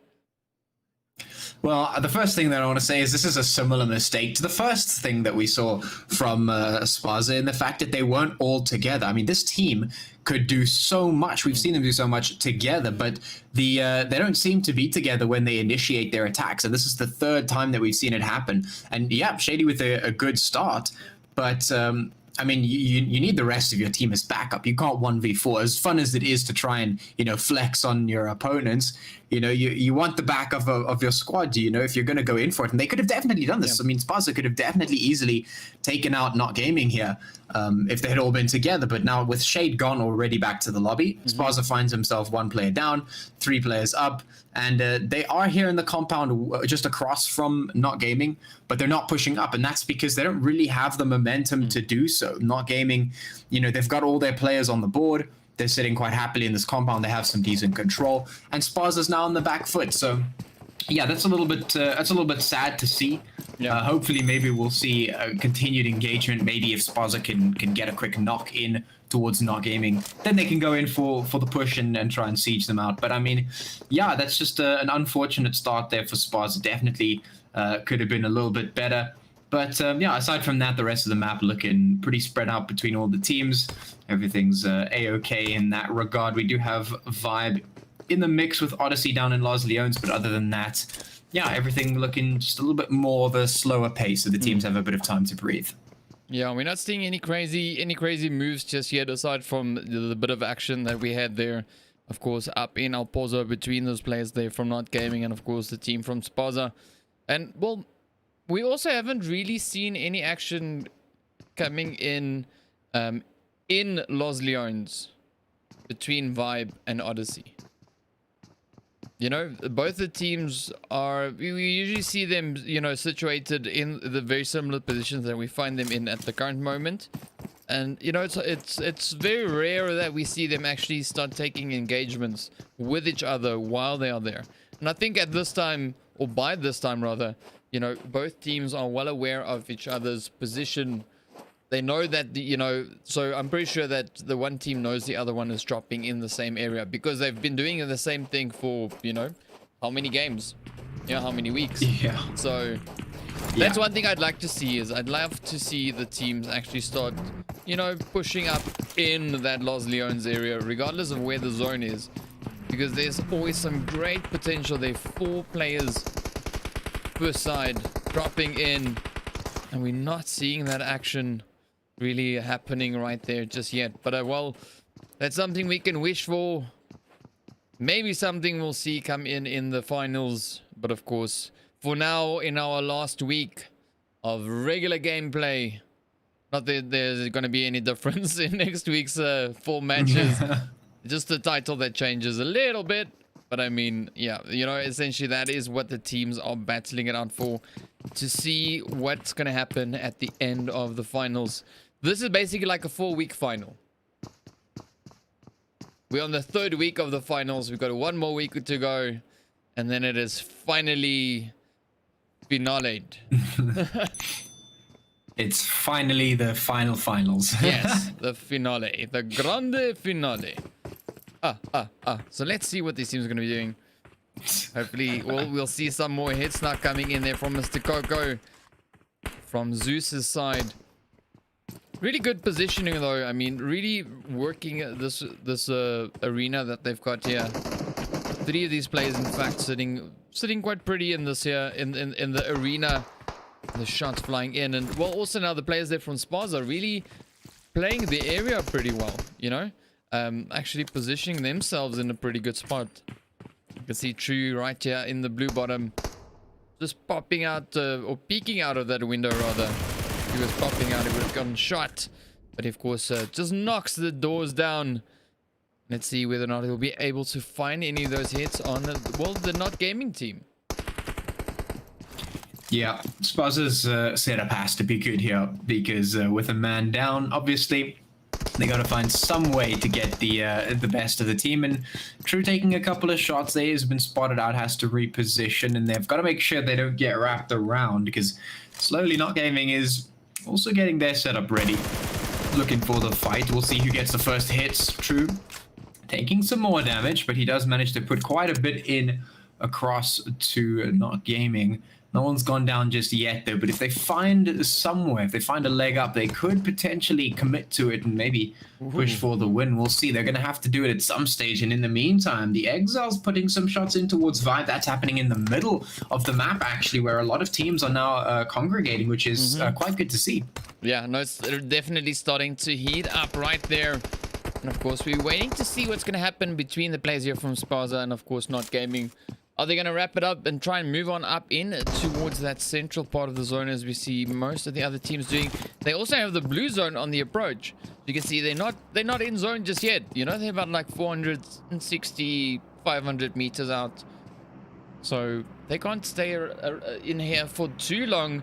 They need to get those rotations done. They need to get on up in towards zone, because we've seen several times if the teams start rotating up a bit late, you know, it's it puts them in a really tricky position a little bit later on, because then they caught in a position where they try and catch up to the teams up ahead of them, you know, and they're not particularly in a position of power.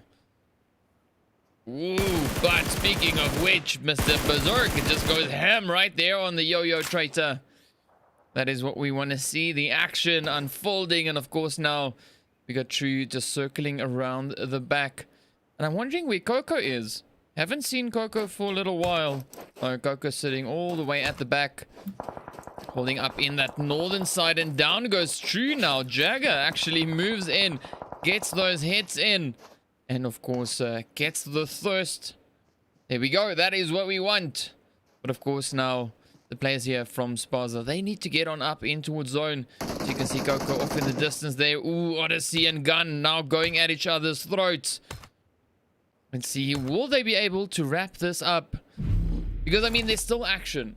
You know, it's not like they've gone all passive and what, but, you know, yeah. Don't want to see them camp it out too much, but in the meantime, let's jump over to Gun. We've got them going up head-to-head with the Odyssey team here. So you can see we've got Juicy, we got Mr. Sidon, and then, of course, way off in the distance there, Baker. Ooh, down goes Juicy. Slim sending a beautiful nade right into the mix there. Let's see if we can jump up to side, and Vindog, of course, getting taken out a little bit earlier. But so that's one thing that I've been noticing from Baker. He likes to hang back, you know. He's just holding off in the distance there, trying to pick off any shots that he potentially could. And of course now the Gun team starting to move in. Oh, down goes Sidon. And Baker now, well, the only hopeful for the team, and he's caught off way off in the distance. I don't think he's going to be able to make it up just to save the team. Yeah, the setup that you've actually noticed here is quite a nice one. I like it a lot. It's sort of reminiscent of like a classical, you know, almost movie-esque setup where you've got your one player up on the top of a hill, you know, up on a mountain, doing like some Overwatch, getting some shots in for the team supporting them. But now right on your screen, Temper's taking a lot of hits here from Revolution, but Revolution trying to put them back. Who can make it work? Because GODSENT's under quite a bit of fire here. They've got to try and survive the onslaught, but can they make it happen? Out come the smokes. Are they going to be able to survive Revolution? Really putting their hits in right now. And they should be careful, because we got the team there from EFX off in the distance as well, and they might very well be, you know, coming in with those third body shots, as we see right there. Bait lands that hit in, and of course down goes Con. We got 4U now. He's the last one for the Revolution team, finding himself rather in a very tricky position. Shady, of course, now also the last remaining player for the GODSENT team, unless he can get that res in on Flacco. And EFX now just rushing up to the party. Here they come. Oh, this is gonna be so crazy. They might even get a double squad wipe. It might just happen right now. EFX moving in. There goes one. And now they just have to push up towards Revolution. Temper's been sent back. And Revolution now, they're getting the hits put into them as well. 4U trying to retaliate somehow, but taking so much damage. Is he going to be able to survive? Probably not. Just no HP to work with here. And they should be able to spot him out momentarily. Up comes Sully. And there he goes. Kato straight down. And there's the rest of the team sent back to the lobby as well. So there we go. I mean, this is good to see. And I mean, it's all due to the fact that the team started to move in, you know, a little bit earlier, which is good. And that's obviously due to the fact that the zone was looking pretty happy. No crazy stuff going in there. So the teams were able to move in. They were able to get some comfortable rotations up, set themselves up and take the fights. And well, now we're left with 11 teams, 38 players. And I'm assuming we're going to see a whole lot more fights start to happen because, as you can see, the teams are also, once again, just sort of centralizing up in towards that map. We've got the eXile sitting right there in Picado with a couple of teams surrounding. And, of course, that blue zone moving up any moment now, going to be restricting that space once again. Yeah, one thing that I must say, though, is I'm actually quite loving the gameplay coming in from EFX. You know, they've been... Oh man, they've just been delivering and delivering and delivering every single time. You know, just bringing their A game every match, and it's absolutely phenomenal to see, you know, their performances. And you know, I imagine now if we saw that same performances coming in across the board from all 14 teams, everyone playing with the same kind of aggression. You know, I think that would put this whole pro series in a whole different level. You know, just throwing in the gameplay or the level of gameplay into the next phase. And of course now, yeah, you know, we've got the team here from EFX now taking a few hits from the Gun team, as Gun is also now trying to make their way around. But yeah, dude, I honestly think, you know, if we could see all the teams actually, you know, just coming in with the same kind of gameplay, no, the same kind of level of gameplay, let's call it that, you know. Yeah. But we have been seeing that coming in from Gun as well. You know, a few surprise performances from the Gun team actually. I think it was especially also last week that we had those crazy plays coming in, and it was just absolutely insane.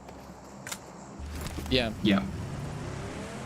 Yeah, I love it. I love it when teams step up, you know, because we talk a lot about the potential, you know, for a lot of these teams, you know, a lot about what they can do, what we've seen them be able to be capable of.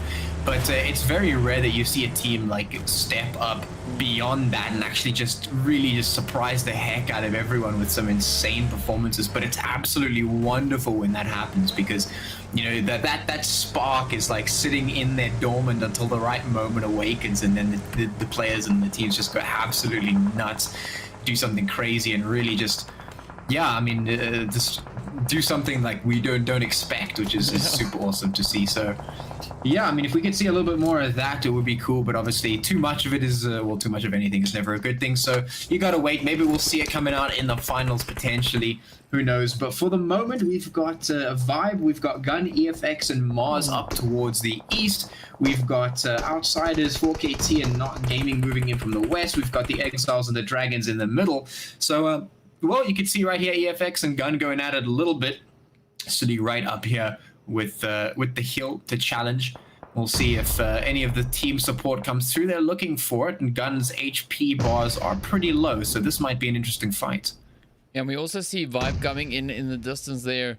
So they've already gotten a few knocks in on the Gun team, and then of course we saw that beautiful grenade coming in from Sudi, and of course now the Exiles putting some hits into the Dragons. So once again, this match is just lighting up, action all over the place. So let's see whether or not EFX will be able to continue the momentum that we've seen them coming in so far. Of course, now Gun putting those hits in as well. Sudi going down in the process.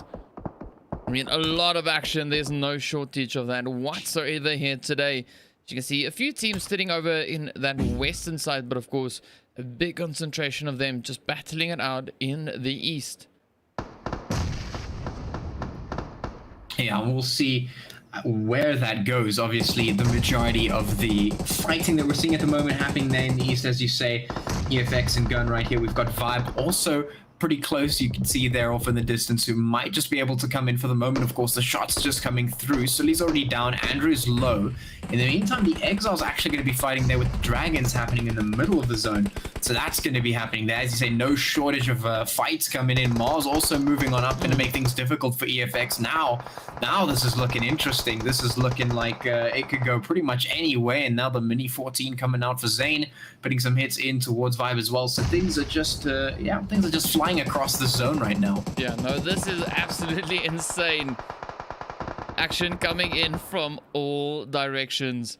I mean, I'm trying to position this camera in such a way that we can see most of this happening. We've got the team there from Mars, of course, now just moving up behind the EFX. Gun right next to them, and some shots still coming in that zone now, shifting up over towards that western side. So really making it quite difficult for these teams. And in fact, we only have, well, 2 players in zone. 3 players, sorry. Sleepy and Yikes, they're sitting in zone alongside one of the eXiles. Ooh, Mercury now getting hit in the process as well, and Mars actually now starting to push on up over towards EFX. Yeah, we'll see if they can get this fight. I mean, this fight has to finish pretty quickly because they are outside of the zone. As you can see, EFX now trying to put those shots in across. They have Mars and Gun to deal with at this moment, and they're stuck behind this warehouse. So this is pretty much their location at this stage, which is known by both Mars and Gun. So we'll see if they can survive. They need to get out, and it looks like they will be trying to do exactly that. Recall the forces, hop into the vehicles, and try and get themselves out. Andrew trying to put a quick few hits across to try and stop them from pushing in. Gun is intent on finding some of these kills here, but can they make it happen though at the moment? We'll see if it's possible. Vibe putting some hits in towards EFX as well, so things are looking very, very difficult here. Mars moving on up. This is going to be quite a tight place to maneuver in. Broly trying to put the hits in as well. This is, yeah, this is not easy by any means. Ooh, but I mean, these shots just going off all over the place. And Sully now, oh, gets taken down by Slim. So with that, Gun sends them packing, but now they all need to get their butts in zone. The blue zone, of course, doesn't wait for anyone. It's going to start moving in right now. So let's see whether or not Mars and Gun will be able to get those rotations sorted in time and make it up into zone in one piece. Yeah, Mars looking like they want to get their rotation on nice and quick, which is a good decision considering, of course, that blue zone is about to move on up. And once it does, it is going to be very, very difficult to get out of that. It's going to be doing quite a bit of damage from here on out. Of course, Vibe now putting some hits across. Not Gaming is fighting a little bit with Odyssey as Baker moves up. The Outsiders also pushing their way on up in towards the zone. Ekasi sitting happily in their eXiles. And Mars now moving on up. That's making things difficult for Gun, who's trying to make a rotate in as well. So this could be interesting because Mars is already set up. So if Gun come in, they might have Vibe to deal with as well. This is looking difficult. Ooh. But I mean, what a beautiful play that was, though. Gun, you know, getting caught in a bit of a tricky position there, but of course being able to defend their play. You know, now we're waiting to see what is going to happen. We've got the players here from Odyssey on the approach coming in from that western side. 4KT waiting on the edge of the zone, and Mars, as you mentioned, was just patiently waiting for Gun to move in. Mr. Faker putting that hit straight in towards Slim. Oh, but he also then gets taken down. So it is now all up to Broly. Will he be able to escape this blue zone? And of course, oh, the prying eyes of Vibe. The answer is no. Down they go. We move on up with 9 teams into this next zone. So let's see how this will unfold as everyone is getting so close, so jam-packed into each other here. I mean, this is going to be a very, very tough zone. Yeah, it certainly is. Right now, we've got the eXiles occupying up in towards the middle there. We've got a drop as well. We've got Mars moving down from the northeast. In the west, we've got the Dragons and 4KT. And we've also got Not Gaming and Odyssey that need to make their way on up in towards that zone. We've got Ekasi now moving in towards the south. The Outsiders doing a similar maneuver. Once they get in there, that zone is going to be absolutely packed because it's about 400 meters across, which is not much space to work with. And now, of course, as you can see on your screen here, we've got a little bit of a standoff between 4KT, the Dragons, and of course the eXiles here. Yeah, and everything now for the Dragons riding on Sela. You see the hits just coming in from all directions. Oh, Sela caught in a very tough spot. 4KT on the one side, the eXiles on the other. No real place to run. And of course now we can see Baker just off in the distance of there, out in that blue zone. So we might very well see him getting taken down as he's trying to move up. Down he goes. Bala just landing those hits. sends him packing. And of course, Sela, as you can see, overheating, just chilling in the shade. Trying to, you know, just regain a little bit of health there in the process. And of course, we got the outsiders trying to move on up here. Vibe just welcoming them in to the zone. Ah, so many hits all over the place.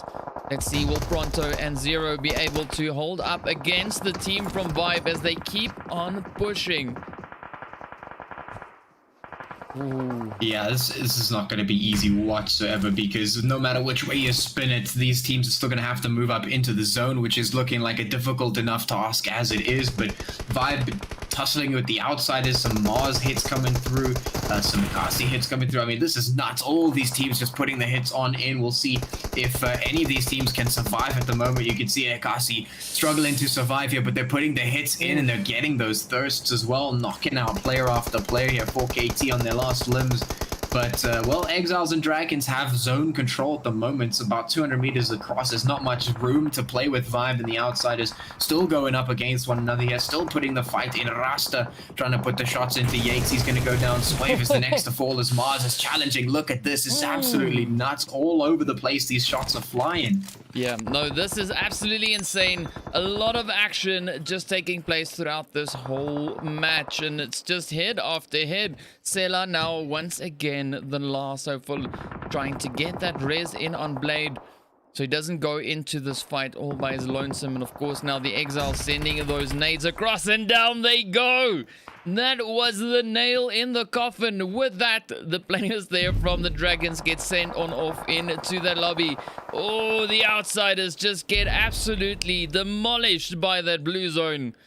Wow, that was just brutal. And of course now 4KT moving up, getting a quick few hits in. Cheddar just patiently waiting. And of course Parla now on the approach. Up he comes, the hits, goes in, and down he goes. That is the end of 4KT. 2 teams left. It is Iron Man up against the Exiles for this last zone.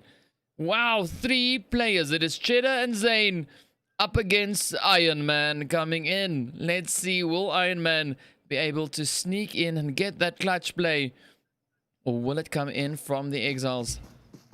1v2 for the final battle. Wow, this is going to be absolutely crazy. Absolutely phenomenal performances coming in across the board though. The teams just lighting this match up, making it so difficult for everyone. Unfortunately, the zone working, you know, or the zone being a little bit more on the passive side, not as aggressive. And of course, Iron Man pops a quick hit into Zane. Oh, Zane and Iron Man now battling it out. Let's see who will get the final hit. Will it go to Mars or will it go to the Exiles? This is going to be a tough showdown. Zane, of course, now trying to find those hits. A few nades not coming in.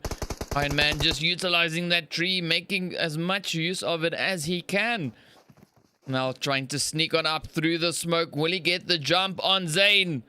It's going to be so close. You can see Cheddar, of course, now moving in. Will Zane go for the res or will he try and get that hit in? Iron Man making it super difficult to make that decision, let alone, you know, get those hits going. But let's see, here comes Iron Man on the approach. Zane spots him, puts the hits. Oh! And Mars takes the finish. There we go, Iron Man. What a clutch. What? That was absolutely beautiful. That was great. Wow. Yeah, absolutely. I mean, just the way he was moving back and forth around that smoke, he was just waiting for his moment to strike, and he picks it perfectly. And then he manages to land the shots as well. Yeah, I agree with what you're saying there. We've just been seeing some phenomenal performances all across the board here. Yeah, no, that was an insane one. And of course, the Mars team finishing their playoff with 7 kills. You got the Exiles coming in with 8 kills in second place. 4KT finishing with 1 kill in third. You got Ekasi in 4th place with 5 kills. The Outsiders with 4 kills in 5th. And of course, the Dragons in 6th place. We got Vibe with 3 kills in 7th. We got the team from Not Gaming finishing their play with 4 in 8th. Odyssey going out in 9th. We got Gun coming in with 6 kills in 10th place. We got EFX finishing their playoff with 5 kills in 11th. Revolution with 1 in 12th place. GODSENT finishing with 1 kill in 13th. And then, of course, the players from Spaza getting sent back to that lobby in 14th place with 1 kill. So what a crazy, crazy match it has been once again. Man, dude, that was insane. Yo, that was crazy. But beautiful performance coming in across the board there. And once again, well done, well played to Iron Man right in that finish. Just finding those heads in towards the eXiles there. Absolutely fantastic. And I think on that one, let's get into a quick intermission while we wait for our 4th and final match to get started. We'll be back with you guys very shortly. Don't go anywhere.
shade. I see the sparks you throw my way. I know your name is written on everyone's mind.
becomes a thing, maybe just for tonight, then I'll be over you.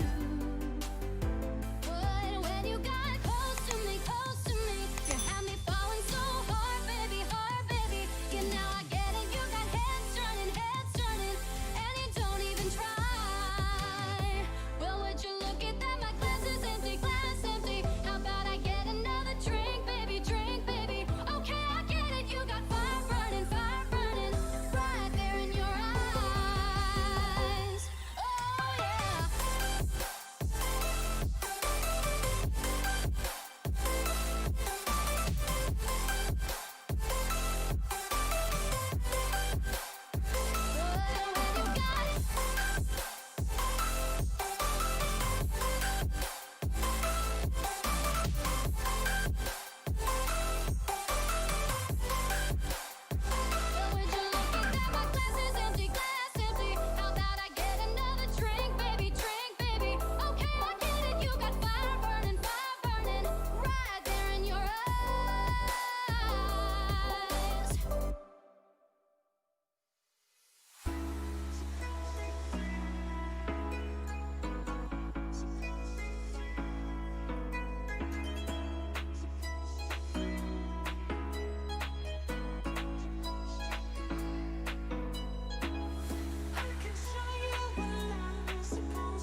Shadow rises and walks through the valley, but I won't let nothing take my heart away. I recognize the powers as they rally. Golden rings, I break them one by one and face to face. And I hear the voice of an angel telling me not to lay down.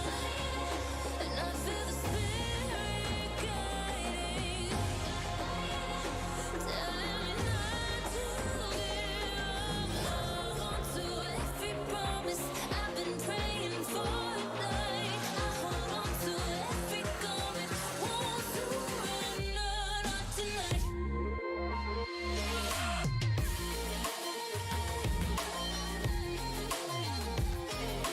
Won't surrender, not tonight.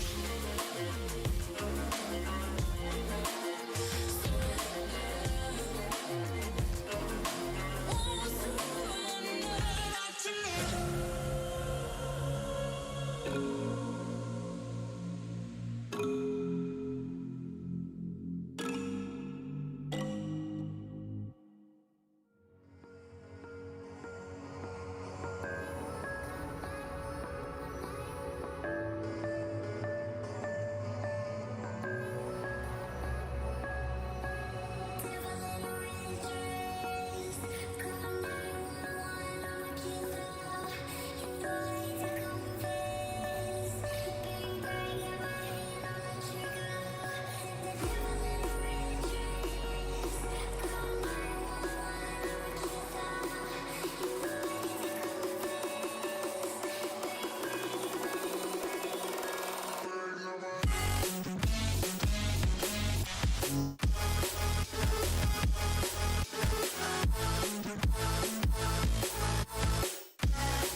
Welcome back, guys. All right, so we are getting ready for our fourth and final match of the evening. This, of course, being right back on the Erangel map. So, well, So far, we've seen some pretty crazy performances coming in, with that beautiful clutch coming in from Mars in the previous match. Absolutely phenomenal performances in all 3 matches that we've seen so far. And hopefully, of course, that is a trend that we see continuing through into the next match. So, yeah, Patchy, I'm really hoping that we're seeing all these crazy actions, you know, all these crazy plays coming in from the teams again as we now, well, you know, head on back over towards Erangel. Yeah, we've come full circle as per usual as we end the day off with our final match. These teams have the one final chance to put the points on here, to get some chickens, to get some wins, and yeah, it's been very interesting. I won't lie to you. It's interesting to see that new teams stepping up here and there, and you know, back and forth. We've got a lot of plays happening, and a lot of potential questions as well. I mean, I know the one thing that's really sort of struck me today, and that I've been harping on about, and I'm sorry about this, but you know, it's just something that's like, you know, that I'm really noticing here, is that, you know, Spaza's performance has really not been what we want out of them, you know, because I really, every time that they get into the situation, I think they've gone out like either first or one of the first teams to head back to lobby like every single game so far. And that's crazy to me, because these guys, like, you know, that's not what we usually see out of them. You know, these guys can do so much better than that. We know it because they've done it before. And I mean, they almost win, like they take on the biggest fights that they can possibly take on in the beginning of every single match. And they gear themselves up to win it. And they would be in a good position to win them, except for like 1 or 2 mistakes here and there. And then they just lose it. It slips out of their grip. And that's like, yeah, I don't know. I want to see more coming out of them. So hopefully, I don't expect anything here in this match. Obviously, you know, going from one match to another, I don't expect huge changes. But hopefully, you know, they'll look back maybe at these VODs and sort of, you know, notice a couple of things that they could work on and come back into the next few days looking a lot stronger. We'll see whatever comes out of them. You know, that being said, and we'll put that to the side for now, because we are also looking at the performances of some of these other teams that have been rising up to the top of those leaderboards. Obviously, GODSENT, we're looking at Gun, we're looking at eXiles, and we're seeing how they're performing. And I mean, it has been pretty consistent, but yeah, over the last few games that we've had today, specifically, we've, you know, obviously had a couple of weird zones here and there, lots of crazy things. So they've been going out a little bit earlier than usual. Yeah. Even though it is still towards the top. We'll see how it ends off now. We'll see if the zone does something crazy. For the moment, it is actually sitting quite comfortably on top of the majority of the team, so they'll be quite happy with that. Hopefully, they'll start some fights of their own. We'll see how this map unfolds, and yeah. Yeah, no, 100%. I mean, we've got a few interesting spots so far. You know, we might see a little bit of action coming out there between the players from Vibe and the Outsiders. They always, you know, land a little bit close.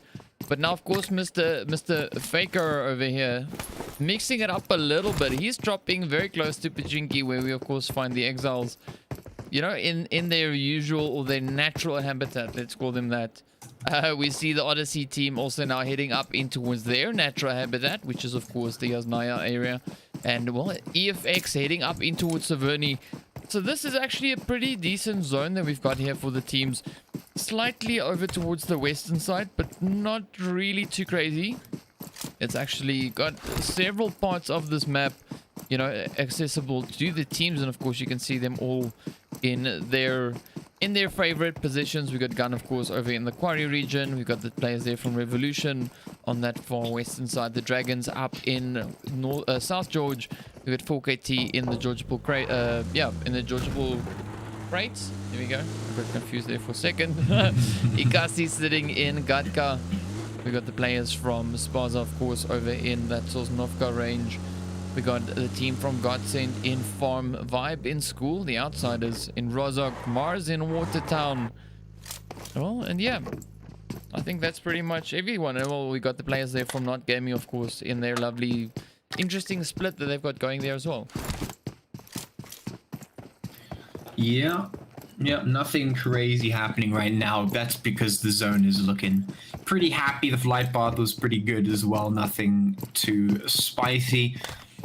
But Yeah, I mean, whenever the situation arises, I always like to see teams taking a little bit of initiative, going looking for stuff. So hopefully when we see the teams finish their setups and getting more comfortable, they'll start to move out and maybe probe for some fights, go and look for, you know, potential early kills and knocks. I mean, of course, down in South Georgia, we've got the Dragons and 4KT. Maybe they can start a fight there, see who wins that one. There's a couple of teams, like, for instance, the Not Squad, they have control of that bridge. Maybe they could take a fight against Spaza. Towards the middle, Outsiders, Vibe, Mars, maybe we'll see some fights happening there. But yeah, for the moment, it's just the slow setup that we generally see coming out. In situations like this, no forced rotates, all the teams, they have a little bit of time, and it's smart to work with that time. They're using it to set up, hopefully, and get themselves prepared for wherever the zone goes next and whatever happens after that. Yeah, definitely. And yeah, as you mentioned, you know, no forced rotations, no crazy movements coming in just yet. But I'm curious to see what is going to happen, you know, how these teams are going to approach this next zone, because if we're now waiting for this blue zone to eventually start closing in, which will happen in about 38 or well 35 seconds time. But of course now the Outsiders are slowly but surely venturing over towards school, where we see the team there from Vibe. So we might see a potential engagement coming in there from Pronto, as he is now just, as you said, probing the hill here. And we might see those engagements. Perhaps we'll see them. They've got control of the hill, but the surrounding teams are a fair distance away. Vibe is in school. Mars is sitting towards Watertown and kind of just spread out towards Ruins as well. So nothing just immediately in the line of sight, which is the case all across the map at the moment. But I'm really hoping that we'll see something happening relatively quick. I mean, if Spaza actually moves up now, they could potentially take out Jaeger. And if they take him out, then they have a pretty decent chance of pushing the Not Gaming squad back. I mean, generally at that stage, Not Gaming will probably rotate off, fall back. Then they have free rotation over to the mainland, which is, of course, where the zone is, because they're currently not in zone. And yeah, maybe from there, we'll start to see the action occurring. Of course, the blue zone eventually going to start to make its way on in, but it certainly is going to take its sweet time, because of course it is that first zone, which does mean that things are just going to be a little bit of a lull at the moment. And yeah, I mean, I guess we'll just wait and see. Yeah, well, we might see a few hits actually now coming in over towards Jaeger here, as he's just making his quick dash across the bridge. The hits now flying up there as expected from the Spaza team. And of course, they now just camping it out on this bridge, waiting to see what's going to happen. So far, we're not seeing any urgency, no apparent reason for the teams really to do any crazy moves just yet. But of course, now Spaza is making their way across the bridge, trying to get across. Let's see whether or not the team here from Not Gaming will be able to keep them at bay. We've got a few shots now coming in from that Spaza team. So they've anticipated the breach camp. You can see the players here now just trying to get those hits in, but a beautiful shot coming in there from the Yo-Yo Traitor. Of course, moving up over towards the lighthouse, just on the hill there. Beautiful vantage point, taking full advantage of that position. So let's see, will they be able to continue that and keep on putting those hits in? Or, you know, will we see the Spaza team here actually try a different approach? And, you know, maybe go into the drink.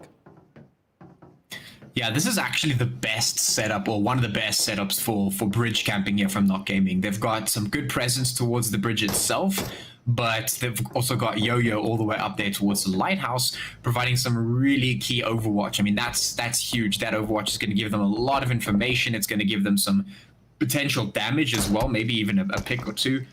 That's huge. I mean, that's going to mean that Spaza have no choice other than to fall back and try and either throw themselves into the water or actually just leave, which is what they're doing. This is a smart decision. They still have some time.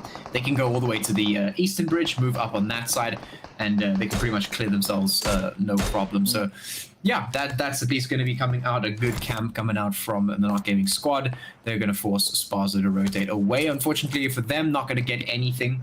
But yeah, at least they do force Spaza to move on around. But for now, we're actually going to turn our attention to what's happening in towards the middle of the map. You can see on your screen here, Vibe sitting quite central in the zone, but they are surrounded by the Outsiders, Mars, Ekasi, and the eXile. So this is quite an interesting situation here. I think this will be quite the spot to watch. And also over towards Hospital, we have the Dragons and 4KT still up in each other's grill. So this is at least some nice setups for fights. Yeah, we already got some of those hits coming through now as Storm goes down. The Dragons actually, you know, starting that engagement, putting those hits in. We find the Dragons spread out in the area here, just across over towards that southwestern side of the hospital. And we see the players here from 4KT now trying to move on up, trying to improve their position. You can see Fex and of course Bala already just hiding behind this ridge. So let's see, are they going to try and take the fight from this position? It's not a bad position to be fighting from at all. But of course now, you know, numbers not in their favor. The Dragons still sitting on a full squad. 4KT losing Storm right as we transitioned over. So let's see how this will go. And of course, we're keeping an eye on that kill feed. As you mentioned, that match, we've got a few players, or a few teams rather, being very close together. As you can see on the map there, Mars, the Outsiders, and of course Vibe. And well, we've got Ekasi, in fact, now. They're pushing up on the players here from the eXiles. Oh! There we go. I almost didn't see that one. That was so close. Oh, Jasmine now puts the hits right into MG there. We got Nuke jumping out the window, gets the hit in on Jasmine. Now Frieza is the last hope for the team, and down it goes Frieza. The eXiles getting the first squad wipe for the match. Well done, well played. There we go. Yeah, some nice initiative being taken, but ultimately the eXiles, you know, just keeping a grip on things, making sure to hold on and just clean up. But now, of course, we've got GODSENT moving up just in front of the Not Gaming squad at the moment, is also trying to just push their way on in towards the middle. That middle just getting more and more congested as the teams start to push in that direction. We still have the Dragons and 4KT looking towards one another, but yeah, that's been a bit of a stalemate for quite some time. They're waiting to find that edge up. Of course, as you mentioned, 4KT down a player means they have to play slow and smart, but as soon as they find a pick or two, they could definitely start to push up and make something happen. In the meantime, of course, EFX now moving down from the north in towards the middle of the zone as well. So yeah, some nice congregations going on in the middle there, and hopefully that leads to a whole lot of fights starting pretty soon. Yeah, and we're seeing a few shots now actually being exchanged here. And of course now the players there from GODSENT ashing in right there, getting some hits over towards the team there from Not Gaming. You can see Shady now just moving up, just abandoning his vehicle as he tries to find the angle there. Ooh, man, this is gonna light up pretty soon. And of course, as you mentioned, we got so many teams already in the zone. A few more on the approach, but of course now the players here from Mars also popping off a quick few hits. They're only coming in with a 3-man team for this round. But as we've seen, you know, they are quite capable, and you know, they can actually put up quite a bit of a fight. So let's see if they'll be able to continue the push on the players here from Vibe. We've actually taken quite a few hits. Yeah, we'll see how many hits they're going to take from here on out. Of course, Vibe sitting in a pretty difficult spot with a couple of teams surrounding them. We've got Mars up ahead. We've got EFX to the side, so Mars also need to be quite careful here. The outside is actually going to rotate away towards the drop, which happened north of Pachinki there. We'll see who picks that one up. And in the meantime, of course, GODSENT now moving up with the Not Gaming squad, who are rotating up with them in the minutes that preceded this moment, and now they are looking quite close together. Potentially we'll put some hits across. We've got the eXiles moving in as well, who might just become some potential players there from the Pachinki region. And of course that blue zone slowly moving in, just closing up bit by bit. But the teams have they've been quick enough to rotate in to the zone just straight off the bat, so they're sitting quite comfortable in this one. No one's outside the zone just yet. The northeast of the zone actually looking very empty, but other than that, we've got some nice movements here towards the southwest. And, well, I'm waiting for some shots to fly between a lot of these teams here. Now, Temper obviously pushing up towards the Not Gaming squad. They're looking to wipe him out. Jaeger obviously on the floor. The rest of the team surrounding this mountain, not in a position to support. They're actually in a really bad spot considering Temper sitting all the way at the top. They've got a great angle. Yeah, and there we go. Jagger goes down, and of course now Yo-Yo steps it up once again. Now the tables have turned. Everything is riding on Shady. What a beautiful comeback that was from the Not Gaming team. I mean, as we mentioned just now, they were not looking too great, and down goes GODSENT. What a play, though. I mean, Not Gaming just stepping it up, turning the tables almost completely there. Just sends them packing. What a fantastic play that was. Beautifully done. And of course, we still have the Dragons here with 4KT going head to head. They have not wrapped up their fight, but of course, merely just moved it over towards the side. So bit by bit, they've made their way on up, coming in from that southeastern side, slowly but surely just moving along the ridge, getting quite close over to the hospital. And you can see Dan, of course, now in the hospital cellar, slowly but surely bleeding out. And the remainder of the 4KT still just holding their space there. But of course, we're seeing a few more hits actually now flying in from the team there. EFX and Odyssey battling it out. We got EFX actually sitting right on top of that hill. Yeah, what an insane set of plays leading up to that with Not Gaming. And now we've still got these setups. I mean, 4KT and the Dragons at this point have been sitting across from one another the entire game. They dropped in South George right next to one another. They both rotated down towards hospital, and they are still sitting in that position, which is quite funny to see. But now, of course, we've got EFX here with Odyssey putting in some good hits from their vantage point up there on the top of that hill, but they're in a little bit of a difficult situation here. Andrew's putting on the pressure, moving up towards Sidon and Vindog, who are low, and well, they might not be alive for much longer. Well, we'll see how it goes, because we've seen EFX also pushing up quite aggressively. Andrew actually getting a beautiful nade in right on Vindog. So Sidon needs to get that res in once again. Just got the res going, but of course now he needs to do it once more. Ooh, we can see those hits coming in from 4KT as well, and EFX moves up, gets the hit in. Now Baker and, well, Juicy still hanging around on the mountain top here, but the hits flying over towards Sully. So Baker popping off a few hits. Juicy just lying in wait with that M28. So let's see now. Or the DP28, I don't know why I said M28, but whatever, that sounded cool there for a quick second. Baker now just waiting to see what Murky is going to be doing, trying to avoid the one player, but getting hit from the other side though. Oh, Mercury just trying his luck, pushing in bit by bit. Poking the bear. Let's see how Baker will react to this. Oh, the hits! In they come again. Beautiful change up there by Mercury. Changes from the M4, drops it. And of course swaps over towards the Uzi and just straight on pushes in, gets those hits going. And of course finishes off one of the Odyssey players. Beautifully done.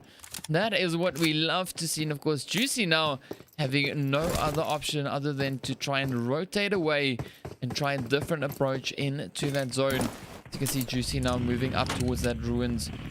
And of course the Dragons also caught out in that blue zone. 4KT actually rotating up onto that hill. They could potentially even come in behind the players here from 4KT. EFX, sorry. But of course now EFX on the prowl. They are out for blood. They want to find that player from Odyssey. That of course being Juicy, as you can see off in the distance. So things might actually be pretty tough for Juicy. Yeah, I actually like the setup that Odyssey has going. They have this sort of mentality, you pointed it out earlier, where they have that sort of setup from Baker, who's just support firing from the back as the team goes in. And that's actually a really nice setup. I actually want to see that being developed a little bit more.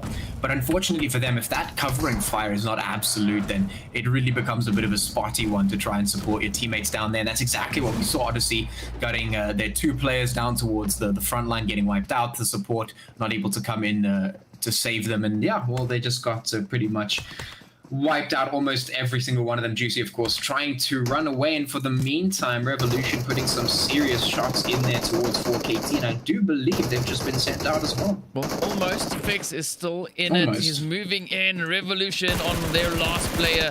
Let's see. Well, oh no, they won't.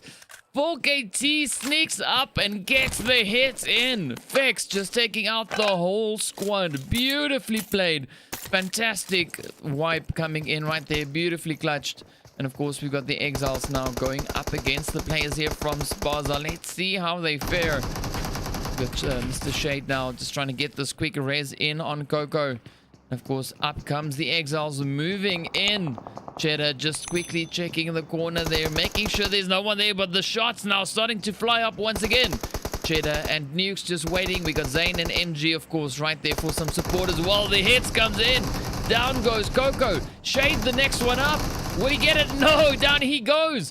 Now everything is riding on Berserk. True also getting knocked up, but the hit still comes in and down he goes.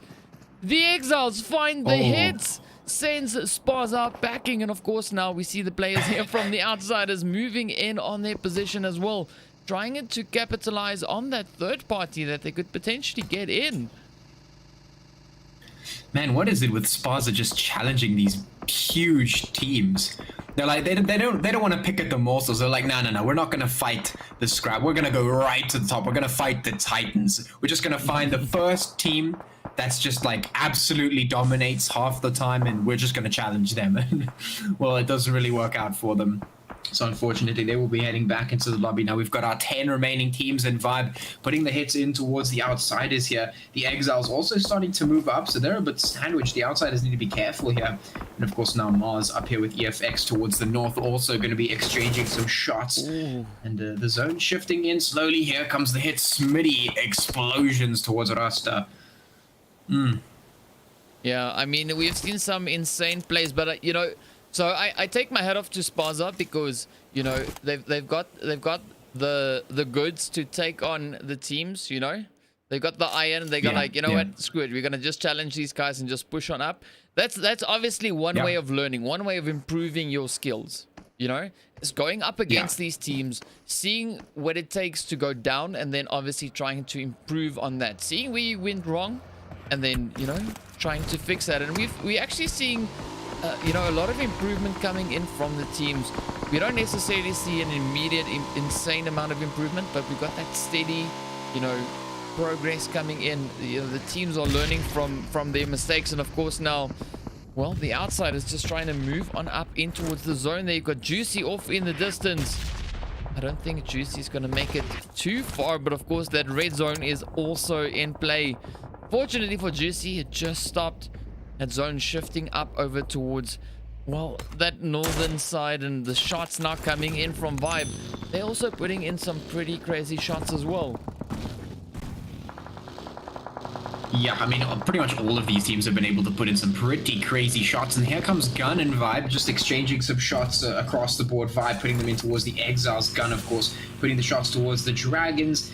But, I mean, these fights are happening on both sides of the zone right now, making it very difficult to move inwards. Absolutely no space, about 400 meters across Mars, trying to put the hits in across. You can see Vibe in a plume of smoke to try and survive here, but they've got so many crosshairs trained in their direction. Yeah, no, this is absolutely insane. So challenging for these teams to find the appropriate spot to be fighting from. And of course now Gun landing the hits there, putting some more shots into the Not Gaming team. As you can see, they are down to one player. Gun still sitting on 4 players though. I mean, Zeus now just trying to find his way on up in towards zone. We got the Dragons also, Mr. Blade there just hiding in there. Oh, Gun finds those heads, sends them straight into Blade. Pretty tough spot to be in.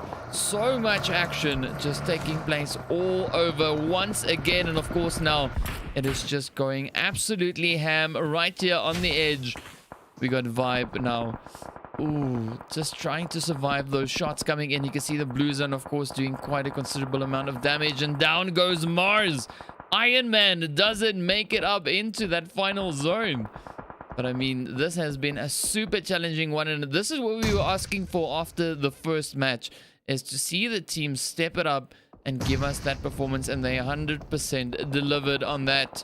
You can see the action just going absolutely crazy all over the place, and Gun now just off in the distance there, pushing up on Juicy.